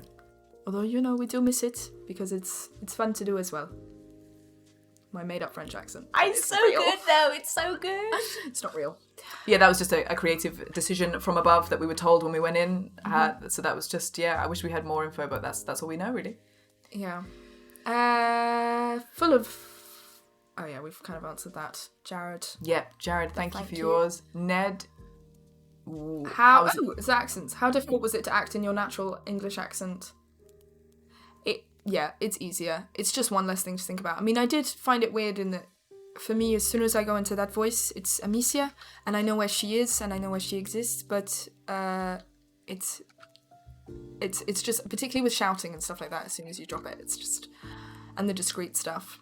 Because occasionally, when I did the accent in the first game, we would come up across a line, and I was like, happily doing my little accent, and then I would be like, how do I say that word in my made-up accent? Like, I didn't know. Do you know what I mean? I was like, so yeah, I don't know. We're doing it, chat. We're working our way through. Nearly there. Excluding the last chapter, which scene was the most challenging to record. Also, Voj, you have submitted 8 questions. Nice. We're gonna try and see if any of them are new. Most challenging not being the last one. Us bickering. You didn't like that? I found that hard because, I didn't like it. I didn't like it. I liked that it was made us human, and it's something I like about, like companion characters in video games are always like, you got this, or like, anything you need, I'm there. Yeah. And this was more like, I have emotions, I have opinions about what you're doing, I want to talk to you about it, I disagree with you, and like, so I liked that she was human enough to call you out on things or like say that she was feeling things. I had moments, but it made me feel sad because it was challenging to feel in conflict with you, and I didn't want to be. Yeah, we don't want to fight. I don't know, there are so many. Yeah. No. How many? Do you record together? No, we touched on that one, Vaj. How much of the script do you get to know when recording lines? We are generally sent as much as there is at the beginning, but stuff is constantly getting rewritten and changed. Yeah, but we don't get the sections that we're not in. No. Which wasn't a huge amount for me. I mean, I got so there would... I think that's when we met up. There were a few bits where you were like, there are a couple of gaps. Can you fill me in? Oh, yeah. We were sat on a bench in King's Cross, and I said... What is the story of this game? I know when I come in, chapter 7, and I was like, what happens before chapter 7? And I literally were on a bench, and I remember you touching the bench and like with the, the wooden slots in the bench, and you were like, this is this chapter, this is this chapter. Yes. You talked to me through the whole story, so I understood the context of stuff. Touched on that one, Voj. This isn't a question. I want to thank you both for making Requiem one of the best experiences I've had this year. Thank you, Voj. Thank you so much. I'm glad. Honestly, we are so happy that you like it because we worked hard on it. How many lines did you have? We're not quite sure. What sort of freedom do you have when doing the lines? Thoughts? Quite a bit. I mean, I haven't worked on as many games as you have, so I don't know how the experience compares, but I think it was more open. Very, very open. Than other games have been for me. How many lines? A lot. Yes. All the lines. Yeah, I think there is a freedom. And they would often, I found with Mark, who directed the first game, and with Jay, they would kind of do, they'd let me attack the lines first, and then they'd go in and redirect. But sometimes they go, wow, okay, I didn't think that you were going to go that direction, but I like it, let's do it. So they would let me come into it with my ideas first, and then they might go, no, sorry, you've actually got the wrong end of the stick there. You've gone straight too far. Not right. So yeah, a lot of freedom, I think. What are we saying next? Have you played any other story-heavy games? If so, do you get easily invested? Does your knowledge of the voice acting industry affect your experience with those games? That is a question for you. Had you ever played a video game before doing Played? No. No. No. No. No. No. I've been a gamer since I was probably about 13. When video games started coming up as work, I was shocked and excited. Didn't ever feel like something I would ever do. Like it was something that I consumed more than I worked on. So yeah, I think playing as many games as I have my whole life, I think it does end up helping how you execute certain lines, especially like, you get a part of a merchant or something. I generally know what that should sound like in a game or whatever. So I think it's definitely helped me for sure, but it's not obviously imperative at all. Yeah. But yeah, I love story heavy games are my favorites. The Last of Us is my favorite. I have played Walking Dead. Please say bastards. No. What does that mean? Charlotte looks like a gamer. Is that a good thing? She should get to work on that. Well, we're going to find out. We could unlock something special today. I still have yet to play Life is Strange. I'm planning on doing that on YouTube at some point. Ivy, what's Charlotte's kitten's name? He or she are just adorable. This is not... I'm more of an aunt than a parent. It's not her kitten. It's not my kitten. Unfortunately. It's my friend's kitten. He is called Zebedee. Named after Seb, the writer. Zebedee. No, he's called Zebedee. And he's the best. He is the best little boy. So cute. He's so cute. You would send me little pictures of you watching my playthrough with him on your lap. He watched lots of your playthrough. Cute. He's so good. Such a good boy. Such a good boy. Such a good boy. Is it just me, or does Amicia have a little crush on Sophia? I don't think it's just you. I don't think it's just you. I don't think it's just you. I think that dynamic is open to anyone's interpretation, really. Open to interpretation? Yeah. I think many people have picked up on some of that. So many people are like, that is a maternal thing. Some people see it, yeah, some people see it really like, maternal. Amicia is desperately in love with Sophia, and I'm like, great. It's all, it's all fantastic. I mean, Sophia's pretty damn cool. I don't think Amicia would be going wrong with that. Yeah. Like, they'd be great together. Yeah. But yeah, maybe the ages of which they are written would make that. Yeah, but you get it. It's just saying Amicia has a crush. Just the crushing, pure crushing. It's not just you. It's not just you. Any thoughts on the TV series? Is one of you going to be in it? Well, it's French. It's a French TV show. French show. I'm not going to lie, I don't think Duolingo is going to bring me up to speed to be up for casting. It's going to be French, which honestly, it's a French company. It's set in France. I think it's right. I don't think it should be sort of sold out to be anything else. And if they need a dub for the, we can dub for the. Also, we don't look like our characters. We don't much. I'm a tad small. She's quite athletic, is our Amicia. We could look more like our characters. You look more like Amicia than I do. You could play Amicia. I was thinking, and I could play Hugo. Something. Be fun. Next Halloween, let's do it. The French are doing a TV show, I believe. A Plague Tale. Which is going to be really French in French by French people. In French by French people. Yeah. Amazing. We're working our way downtown through the questions. Ooh. What was the most challenge? Yeah. We've done that, Capped. Thank you. Charlotte, after the events of Requiem, do you think it's possible? I've sort of answered that. Yes, we've answered that to Antonio. Thank you. I don't know. Diva says, Have I met Kit Connor? No. We never met Kiki. I saw where his microphone was. You saw where his microphone Like, I came into the booth and his microphone was very tall and I panicked and thought it was Logan, who'd been in before me.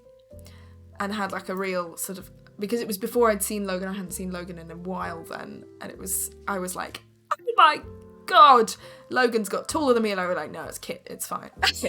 So, yeah. The ghost gone. The ghost of Christmas past. I just missed him. Do you feel scared me leaving you with chat alone Yeah, for 5 terrified. seconds? She's terrified. Be nice to her, chat. Be nice. Now we can talk about Anna.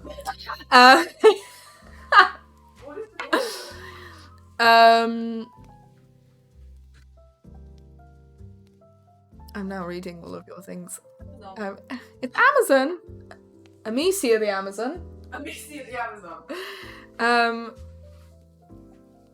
Love from Serbia. Love to Serbia. Do you record your lines chronologically? Also, do you record your lines together? Not together, but... Okay, not chronologically. As chronologically as we could. So I started... I don't know how you worked, but I started with all of the... What are they called? RTC scenes. Yes. Cutscenes generally first, and then everything else afterwards. Did cutscenes first and tried to go as chronologically as possible, but it wasn't always. Then we went back and did script to script, but always going back because there were always new bits and things to jump back on, but as roughly chronologically as we could. And then went back and did efforts and stuff like that. Oh, efforts. And pickups and other things. How much were you aware of the context? Mostly, not always. There was, for example, that shoulder bit. We did that really early on, and they were like, she's dislocated her shoulder, and I was like, cool. Poor her. I did not know what had taken place previously. You didn't know how or why? No. You just knew that you had a dislocated shoulder? That was all the information I had. So, and obviously, it's only just that little cutscene, but there's, as you will see, and as you may know, it takes place after some seriously intense emotional stuff. So, I did not know that. It's a lot. It's a lot. Also, that is not a framed picture of Charlotte behind me, unfortunately. I would welcome a photo of her in my room. Which one? That is Barbara Streisand. That is me. Barbara Streisand is I'm just a massive fan of Barbara Streisand. She's a big reason why I wanted to be an actor when I was younger. So Barbara is I'm a big fan of Barbara. And that is, that's an illustration from my cousin's wife of a character I played in a Viking film. That's her illustration of my character and that from that. But also, you do look like Barbara Streisand. I am Barbara Streisand. Barbara Streisand. Barbara Streisand. La la la. Rebecca, thank you so much for your message. I think we've sort of done that. Yes, Beck, we've done the memorable scene, I think from before. Thank you for your question, though. Yeah. Pastel says, one for Charlie. I read an interview you did for a Games Hub article, and one part stood out to me. For what you said, quote, for one particularly emotional charged scene, the studio lights were switched off, so McBurney was almost in complete darkness. McBurney was. What scene were you recording there? Goatee. Everyone's yelling that Goatee has asked a question. That scene was the nightmare, the dream nightmare scene. The end? Towards the end. Right. Wait. The final. How? Second game. Second game. The nebula bit. Gautier asked, that was in where's the plague scarf? It's right there. You want to know where the plague scarf is? You want to see? You want to see? This is it. This is it. It's really... It's lovely, isn't it? Hand knitted by Amicia. Hand knitted while I was recording. So for anybody who has a life and doesn't know, this I knitted while... Both wear it. I knitted it while recording Plague Tale. Is that all from the recording? It was, wasn't it? Yeah, but I didn't start it at the beginning. This was towards the end of the process. If I'd started at the beginning, it would have been a lot longer. This was right towards the end. Darpas, that's a lot of bits. That's a lot. I've been trying to explain to Charlotte what bits and subs mean, but Darpas 10,000 bits is so many. Thank you so much. Thank you so much. Oh my god. That's like 177. Yeah, anyway, it's a lot. Okay. It's a lot of... Thank you so much, Darpass. That is insane. Thank you. Here's some bits of the beautiful work you two put together. Thank you so much. That is so kind. God damn it! Unbelievable. Thank you. Sorry that the alerts so are down. sweet. I'll turn them back on a bit later on. Thank you so much. Oh. This is what. How do I move on from moments like this? Let's just do that. Oh. Okay, the rest of the Q&A is going to be this. That's going to be like this. Yes. Oh, it's warm. Wool does that. It smells nice. It smells like side. It smells like side. Wow. When can we see you two at a con? Well, listen, if there's a panel and we're invited, we'll both be there with bells on. Yeah, absolutely. Anyone who wants to invite us to a con, we will be there.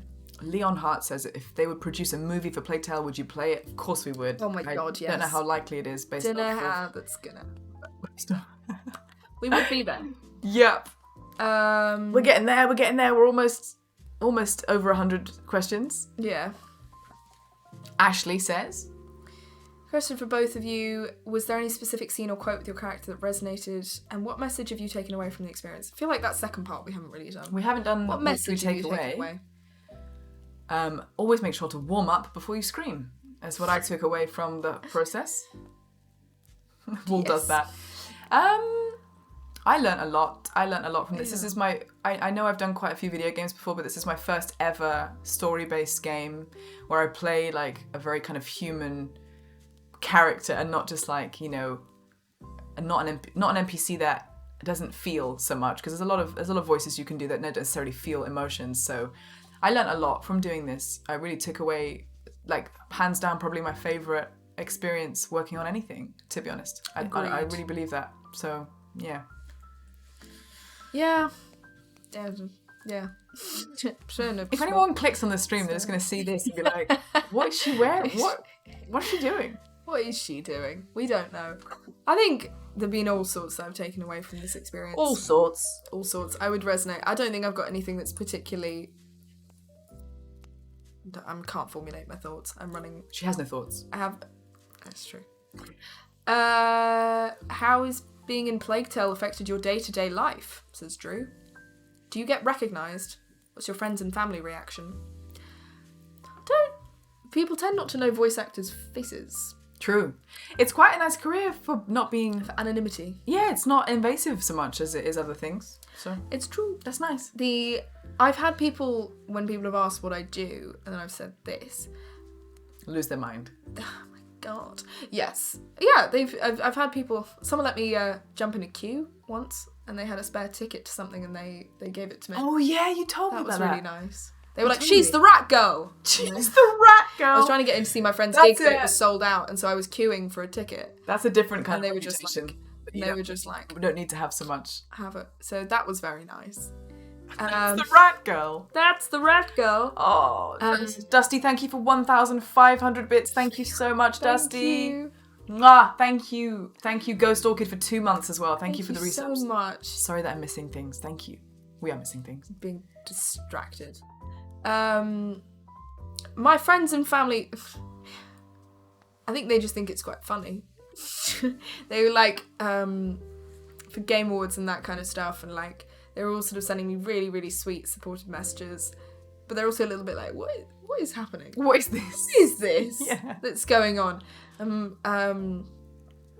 My sister she found some...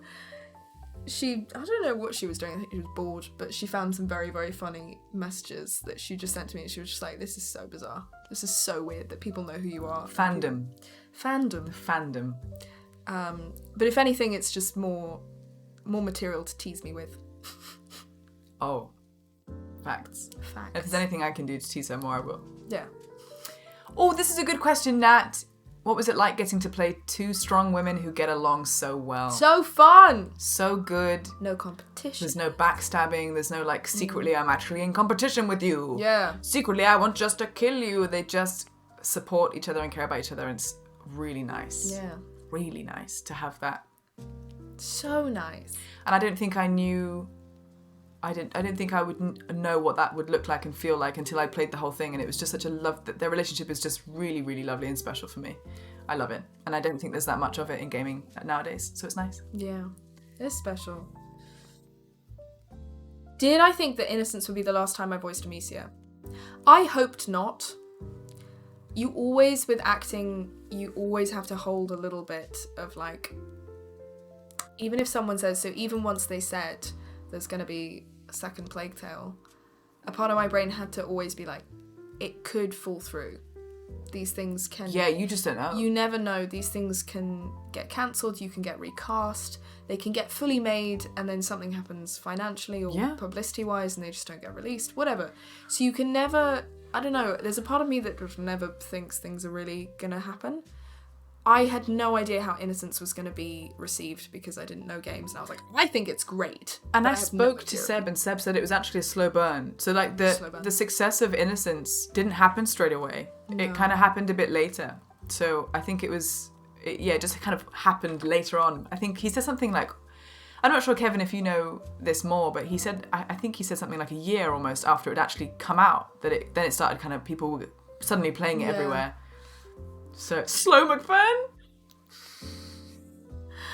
Wow! I love a good pun. That's excellent. Slow McBurn. It was a slow McBurn. It was a slow McBurn. Slow McBurney. Yes. We've touched on favourite lines. Green Cactus. Logan, what's the hardest part about voice acting? The tone. Oh yeah, people talk about your voice cracking a lot in a good way. Like they're like, is she okay? Shows that emotions wise, it really adds to it. As in with my shouting? No, crying. Maybe that was just actual crying. It's very actual crying. It's just actual crying. In between takes, I'm still crying. And yeah, I definitely aim for things like because you don't get the face. If you were shooting a movie, you wouldn't have to be so vocally expressive, I think, because you have the face. If you've got the back of her lovely plat, you need to, I don't know, you just need to push it a little bit. So there were definitely things where I was trying to really think about, how do you make your breath as emotional as possible? How do you make your voice cracks as emotional as possible? Like adding those little touches in to try and make it a fuller sound. Yeah. Fuller sound. She's a professional. So professional. She's a professional. Brian, thank you for the donation. Brian, you're the best. Thank you so much. What should we do next? Thank you, Lucid, for that message. Oh, yes. Gallagher07. Gallagher07 is not trolling me this time. It's an actual question. Since you guys didn't meet during the recording, can you tell us the story of how you linked and managed to meet up? How's the experience of meeting someone you share a lot of scenes with but never met? Bush. Thank you, Bush, for 5 gifted subs. Not just shouting Bush. She's making it weird, chat. She's made it weird. Thank you, Bush, for 5 gifted subs. The best Bush out there. Don't make it weird. She's uncomfortable. See? You're making her uncomfortable. Yeah. I just harassed her, basically. No, you gave me a present. So, yeah, you feel very connected to people because you're listening to their voices all the time, and all of my scenes are with you. There's no scenes I have without you. So I was listening to your voice for 8 months. Yeah, and it's weird that we never met. So when we finished, I gave the cast, and the engineers and director and the production manager and those kinds of people, I gave them a little wrap gift. A rat wrap gift. And a card. Specifically sort of saying what I loved about the performance as well with the actors, because I was like, you don't get to do... We would get to, if we were in a play or a movie, I'd get to say that to your face. So exactly. And we didn't know if it was going to be the last game or whatever. Yeah, so I gave that to Anna, and she DM'd me, and then we started messaging them, and I was like, should we meet up? Should we hang out? So we went for a coffee. And ice cream.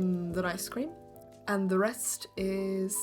history. The rest is history. And we really had to work at liking each other. It just did not come naturally. It didn't happen, did it? It's sort of very different. It's such a slow McBurn friendship. She's just a bit weird. Yeah, he was too small for me to be friends with at first as well. I don't tend to have friends underneath 5'3". To my level.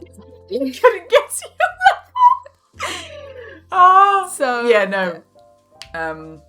Yeah, and then we just hung out and we had bubble tea and we just we honestly would talk. There was one time I think I spent like 4 hours and we spoke for 4 hours and we didn't realise it had been 4 hours because we were just talking about Plague Tale and everything.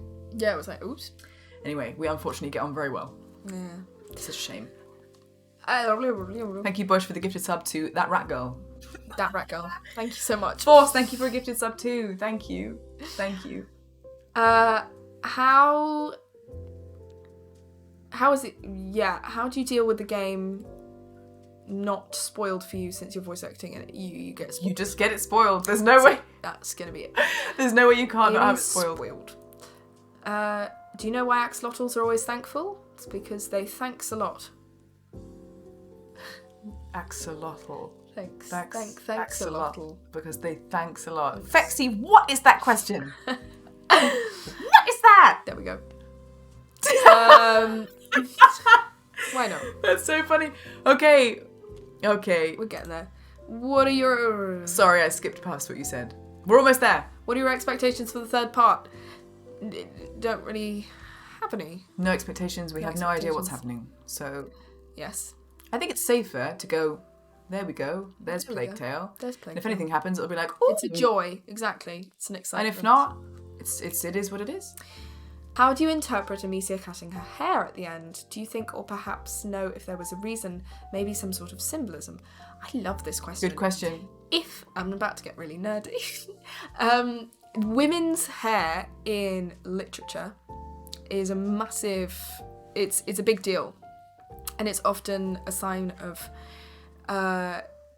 the woman's hair is often linked to her identity. So the fact that her first hair chop does not happen by her is it's a big deal. And it's a big, at least how I interpret it, that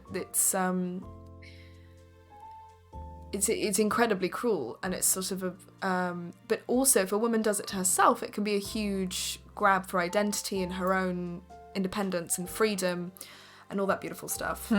But hair in literature, guys, is an interesting one. Samson, you know? It's a good one. It's simple. I see that. All of the journey that Amicia's hair goes on in general is so symbolic for me. I think it's incredibly so symbolic. It's not just accidental. I think it's all very intentional. Yeah, absolutely. Ross, how do you see the relationship between Lucas and Amicia? Lucas and Amicia. This is on you. You know my thoughts. I do know your thoughts. I think they're just very, very close. And they have a very beautiful, close friendship. Lucas is just always there. He's just amazing. He's such a good guy. You're the most steady, reliable... You quoting? Thing. Yeah. Family. It's family. It's family. It's a... Lucas clearly... I firmly believe that Lucas is utterly in love with her. But it's just not quite how she sees their relationship. That's just how She doesn't even entertain that, does she? She does not entertain it.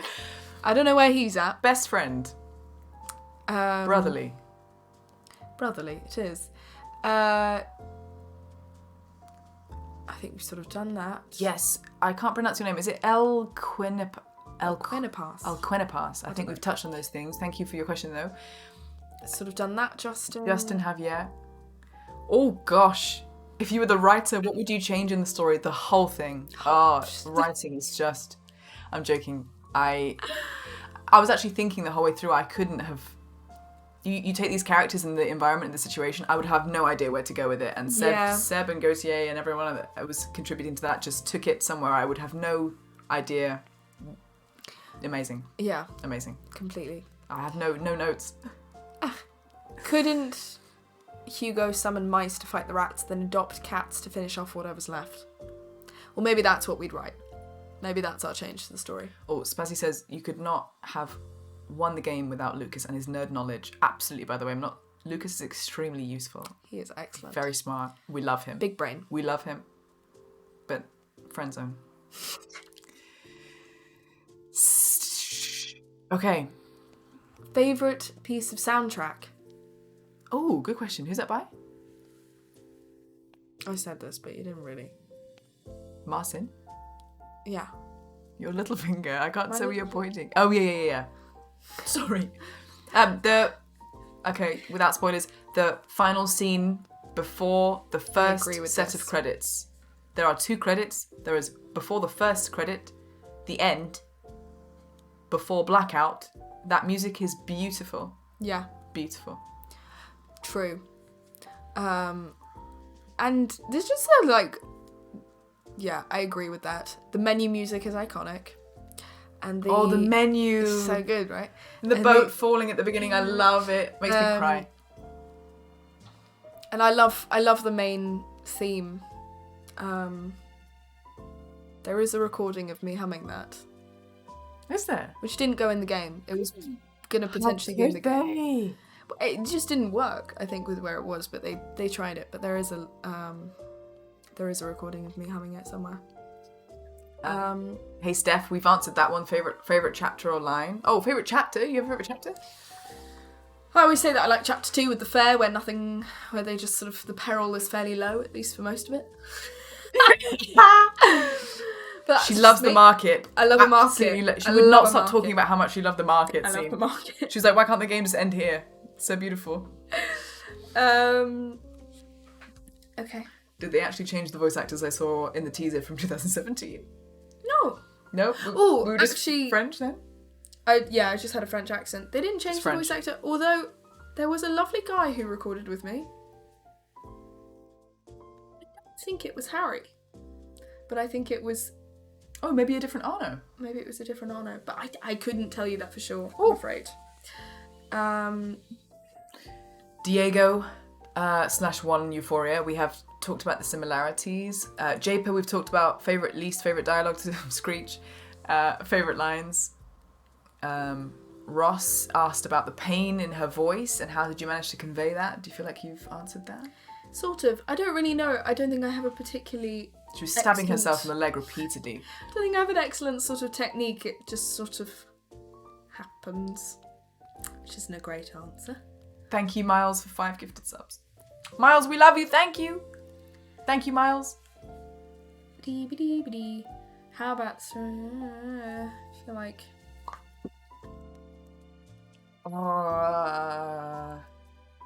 Gosh, we're almost done though. We can maybe do 1 chapter of the game today, maybe. There is a cut dialogue between Amicia and Arno. You betrayed a little boy, and he's the one who's giving you a second chance. Now stop barking and listen. I know that line. Really? Can you please comment why it was cut? Is it cut? Don't know. There's all sorts that goes into cutting and editing in terms of timing, pacing, when they put the whole thing together. It doesn't. I don't know why that was. How do you know it was cut, Skyborg? It's cut. I do know that line. Fascinating. Let's have a look when we play the game. I know whereabouts that is. The composer said there was a moment when Charlotte was recording very emotional lines and she left the booth. Can you tell what... You're getting blasted! Can you tell what lines those were? Oh, yeah. Like, after we did, like, that scene where there are 2 endings and there's a big crying, I thought we had finished and I was like completely gone and out of it and just sort of in a quite a mess, I'd say. So I went and sat in with Jay and Matt and was just I felt pretty drained and out of it, and then I also couldn't stop crying. And then they were like, actually, could we bring you back in for just one more thing? So I guess that's that. I don't think I walked it. I wasn't like, get me out of here. I just sort of valet. Tell me how. I didn't know that. Yeah. I mean, I didn't like. I did slightly need to leave the booth, but no, it wasn't super dramatic.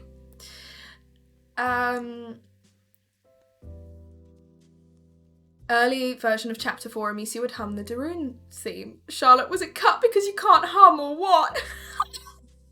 That was the bit I was talking about. That's so funny. How do you know all of this stuff? My God, there's all this insider information. Who is Sky Boric? Boink?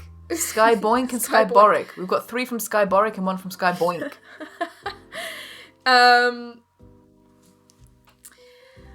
Yeah, there's... No, I don't think it was cut because I can't hum. I hope it wasn't cut because I can't hum. They seem to like it. I think it just didn't work in the pacing and the context. Sometimes things seem nice at the time, and then when you put it all in the big picture, it doesn't quite fit. I think that comes up actually. Apparently Oliver did a playthrough. Is it on YouTube? Did he play? Where did he play it? That's so fun. But someone asks here whether you've seen that. I've not seen that. I haven't seen it. When is the playthrough happening where you take a shot of tequila every time Hugo goes, Amicia, what's... Okay, I suggested that there should be a playthrough where someone takes a shot every time Hugo goes, Amicia! And I thought that would be fun. Die. We would be plateaued. Smashed. Hi Kai, this has been a list of questions that's been open for a few months, so it's closed now. Sorry though, Kai. Yeah. We've probably answered it though. Yeah. We've answered so many. Answered all. I do think there would be, from Innocence, you could also play a very dangerous game where you have to take a shot every time I go, Hugo. And that, she's just sounds like she's really upset. Yes. She's sort of like, oh, That Hugo. one. She's like, Hugo. She does that quite a lot as well. Amicia's favourite colour seems to be pink. Do we think? Pink? Because of the flowers? Oh my god! Anonymous, thank you for 20 gifted subs. Thank you. Oh my god. Goodness. Thank you so much for 20 gifted subs, Anonymous. That's insane. So Thank you kind. very much indeed. Just in case I haven't mentioned this before, any gifting today, thank you so much from the bottom of my heart, is being shared between both of us. So thank you so much. I'm splitting the love. Splitting the love today. Thank you so much. Thank you. Thank you. Is it pink? What are your favourite colours? That's what the question is. Orange and green. Orange is my favourite colour. I know orange is your favourite. I know, I'm talking about it all the time. And I have orange. her small knee. Lift it! Lift. This Orange is knee. Charlotte's leg. Green. Yes. Like a teal, right? Yeah, I like a dark green and an orange. Don't know why I'm... Leg. Leg. And you also got 3 pairs of orange shoes. I do have 3 pairs of orange shoes, which seems excessive. Did you show social media your shoes for the Game Awards? Because it was amazing. What, my little feather? The shoes. Or just Your the Game shoes in Awards general? shoes. Yeah, I mean, they're in photos. They were amazing. They're great. The shoes are amazing. They're Go great shoes. Google. Short Go legs. Yeah, Google. very short legs. That emote. Squeezes. That emote. Woo! Imposter, thank you for 300 bits, Imposter. Thank you. Yeah. Okay. Okay, we are on the final straight. I think we've got done. 10 more questions and then we're done. Fine. We're done. Will you ever visit the fans in Europe? Maybe in Prague? Oh, I'd love to go to Prague. Let's go. I would really like to see you. Oh, that's so lovely. If in the context of Comic-Con kind of things, I would love that. I would absolutely love to go to Prague. I'm not gonna do. I don't think I'm quite up for door-to-door visits as of yet. Kind Ding of dong, Amicia. Father Christmas style. Amicia saying hi. But yeah, are there cons? Presumably there are some con things in Prague and that kind of, and in the surrounding areas. Yes, Gamescom would be fun. That would be good. If Sophia were to die, what would be her last words to Amicia? That is such a good question. Capsty says, yes, Sophia dies, her last words to Amicia. I imagine that through bated breath, I would grab your elbow, Just bring you close so that you could hear me through my struggling. this elbow? Yeah, this one. And I would say... She don't know any idea. No, I think it would be... Don't hurt my boat. It's a bit late. Oh. That's That'd what be it it. would be. That's So what it would be. slapped you in the face. Don't hurt my boat. It would be. It would always be about the boat. It would be a joke. I think she would have. I think she'd go out on a joke. She'd go out on a quip. I think she'd also probably sort of be like, "You were nice," or I wasn't built for land. Yeah. Yeah, Great. It would be something like that. Something like that. It's a good question. It's a good question. Lucas has a crush on Amicia. Would you ship them? don't think Amicia's interested. I'm not gonna lie. I think she's very much like family, and also still a bit of a. They're not quite age.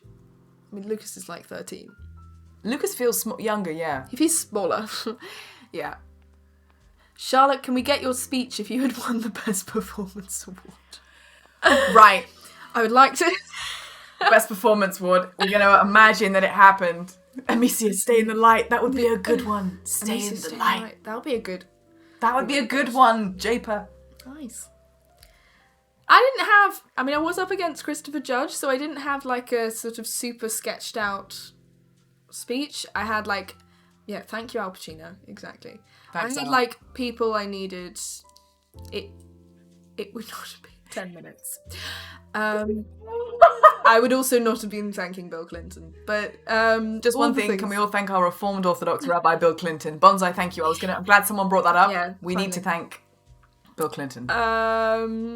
No, there's just, the people that you need to thank, which are the Asobo and all of the people that we're nattering on about, Kevin and Seb and all of those wonderful people. Yeah. All of the cast, the mocap people, this wonderful person. Logan and, all of those people, the director, the recording. It's kind of, I feel like it turns out to be a bit of a stencil. And then, of course, my friends, my family, and the fans, of course. Finally, last but definitely not least, the fans. How were the Game Awards? They were really fun, very sensorily overwhelming. I can imagine. And very, very cool. I just had a great night. Like, I had a fabulous time. And the best part was getting to hang out with the guys from Asobo. I was just so pleased to be with them. Yeah. What was your favourite location? Good question. Sunny days with Sunny. Good question. Some sunny days. I love the flowers, windmill section. That kind of that small area. And I absolutely love all the stuff to do with being by the water. The bits where they're walking along the beach, the waves crashing against the rock. 100%. It felt incredible. The sun, also Hugo's dream at the very beginning of the game. That sequence is probably my favourite level, weirdly, even though it's got neither of us in it. That's why you like it. Thank God. Thank God. I just think Hugo's dream is one of the most beautiful parts of the game for me. I've always said that. Stuff to do with water. The water and was so gorgeous. The windmill bit, lovely. Totally agree. I think, again, through this playthrough, I will be ranting and raving about the locations. Talk. There's more to say. There's more to say. Puffles 44. We've kind of answered that, but thank you very much. Hear me out. Action figures. Hugo with rat, Arno with shield, Sophia with pretzel, and Amicia with sling and crossbow. I think it'd be cool. It'd be so cool. Oh my God. I love an action figure. Well, you've got your own action figure. I've got the statue. She's got it. The kitten chewed through the crossbow. That's true. I have a photo. I need to fix it. The crossbow's it's broken.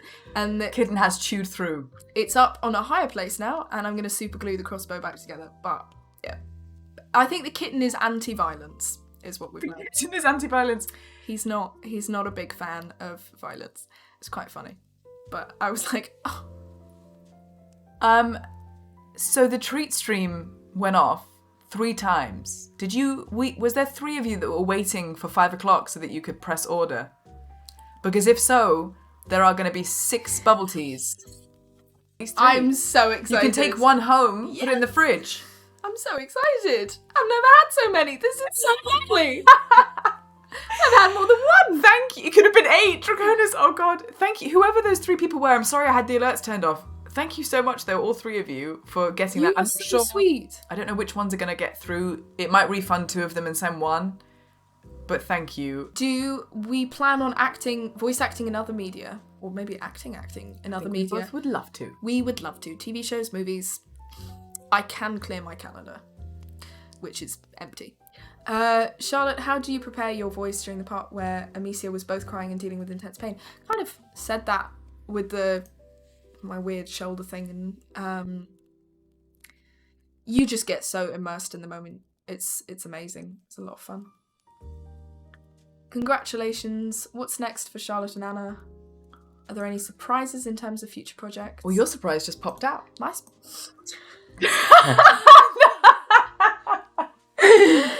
What? I was expecting you to react that way, and now I'm just shocked. Hey, you said it. Yeah, Final Fantasy 16, people. There we go. That's exciting. What happened here? I've got a fluffy head. What's next? I don't know. Work, hopefully. Employment. Employment would be great. Employment would be nice. Sides. More of this. We're going to do some more streams. More of this. January, we're working our way through Requiem together. Yes. I've got a couple, two small video game things coming up, different games in the next couple months. I've got a voice pack for Star... If anyone's Star Citizen fan here, I'm doing a voice pack for Star Citizen in February. Fun. So, yeah. Bits and bobs. Nice. And also, Twitch. I'm always here. 4 days a week, anytime you need me. We're playing Whatever stuff. you need. If you need me, call me, no matter where you are. Were there specific scenes in Requiem that were equally fun, challenging, or unusual to perform? Whoa, what a question, Ryan. What a question. My brain is sludge. I think, yes. Yes. Absolutely. Yes, full stop. I like the, and I've gone really weird. I like the really intense stuff. The eating of rats was fun to go back to, for sure. It's all very fun. I'm sorry, I can't really think of a very good response.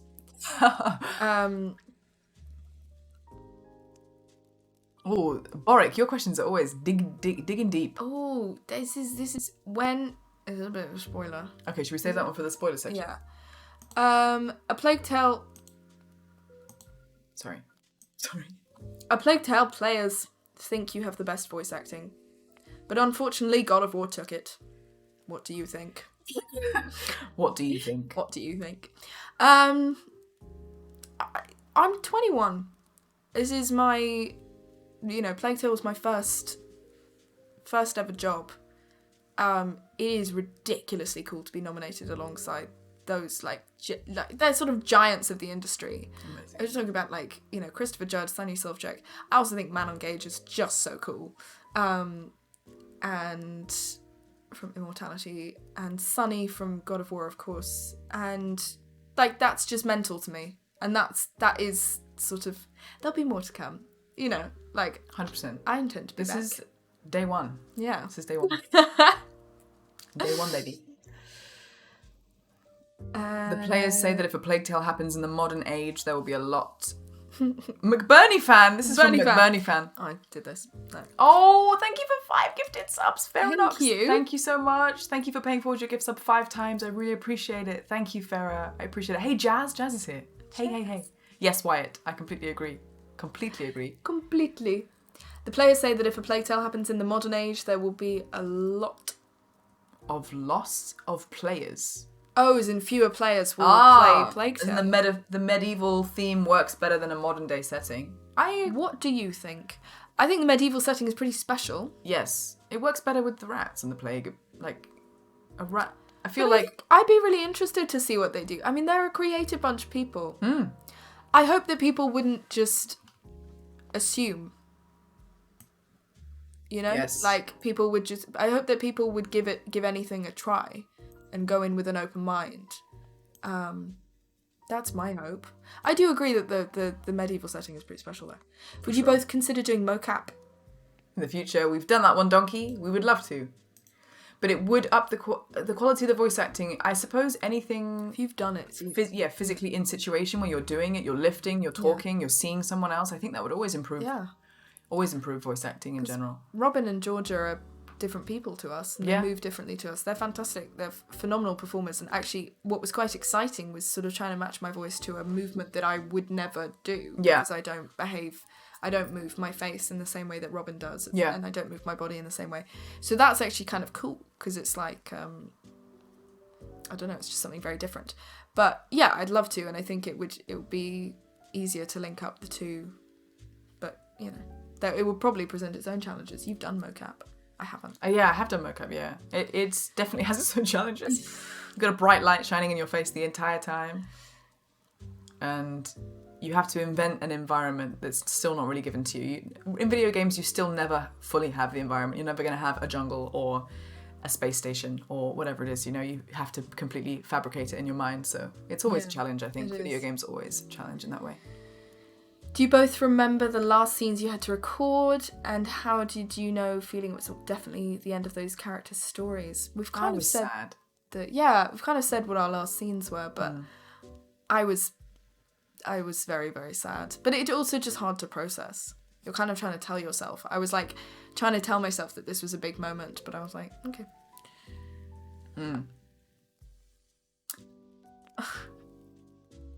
Makeup question? Makeup question. How long did it take me to apply the wonderful makeup for the Game Awards? Well, the wonderful makeup was done by a makeup and hair artist called Mia Tamlin, who's wonderful. She's basically Mia. And she's just so sweet and lovely and also very, very good. And it took a couple of hours. It took a while to do. And I was using Seb's room because I didn't have a hotel room at that point. So we'd set up in his hotel room, bless him. And he came in at one point and he was like, you still going? We're on the last 5 questions. Do you think you could live life like the character you play in Plague Tale Requiem? I think I'd get very sick and also probably go to jail for killing people. Prison's not good. Prison's not the best. No. I mean, we could go on a boat trip.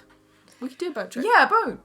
You do a boat trip. Also, Oliver's walkthrough I've not seen. I had no idea he'd done that. If someone can link me to that in the Discord or something, I'd love to see it. I had no idea that was happening. Absolutely. If it's on YouTube or something. A Plague Tale Requiem, Hello Galactic, is one of my favourite games of all time, filled with many emotional and heart-filled moments. Amicia and Hugo mean the world to me. As someone who's still very emotionally attached to the game and will still bawl my eyes out to it, was there any moments in the voice booth that were hard to record? Oh yeah, we've touched on that, Galactic. Everything that she did, yes. Thank you so much, Galactic. A lot of it was difficult, for sure. I'm glad you liked it. And Christine, if you're here, your 3 questions are the last 3. Can you do your best impression of Hugo? Amicia! Oh my god, what is there's we'll get to we'll play it and She's done a line. We'll get to the line that I did. So there's a line that I recorded as Hugo. I don't know, I'm gonna sound really weird, but it's like, he's sort of up here. Nice. It's like, yeah. No, that was Amicia. Good. That's good. Do you know? The Aki Duck. I know. The Aki Duck. The Aki Duck.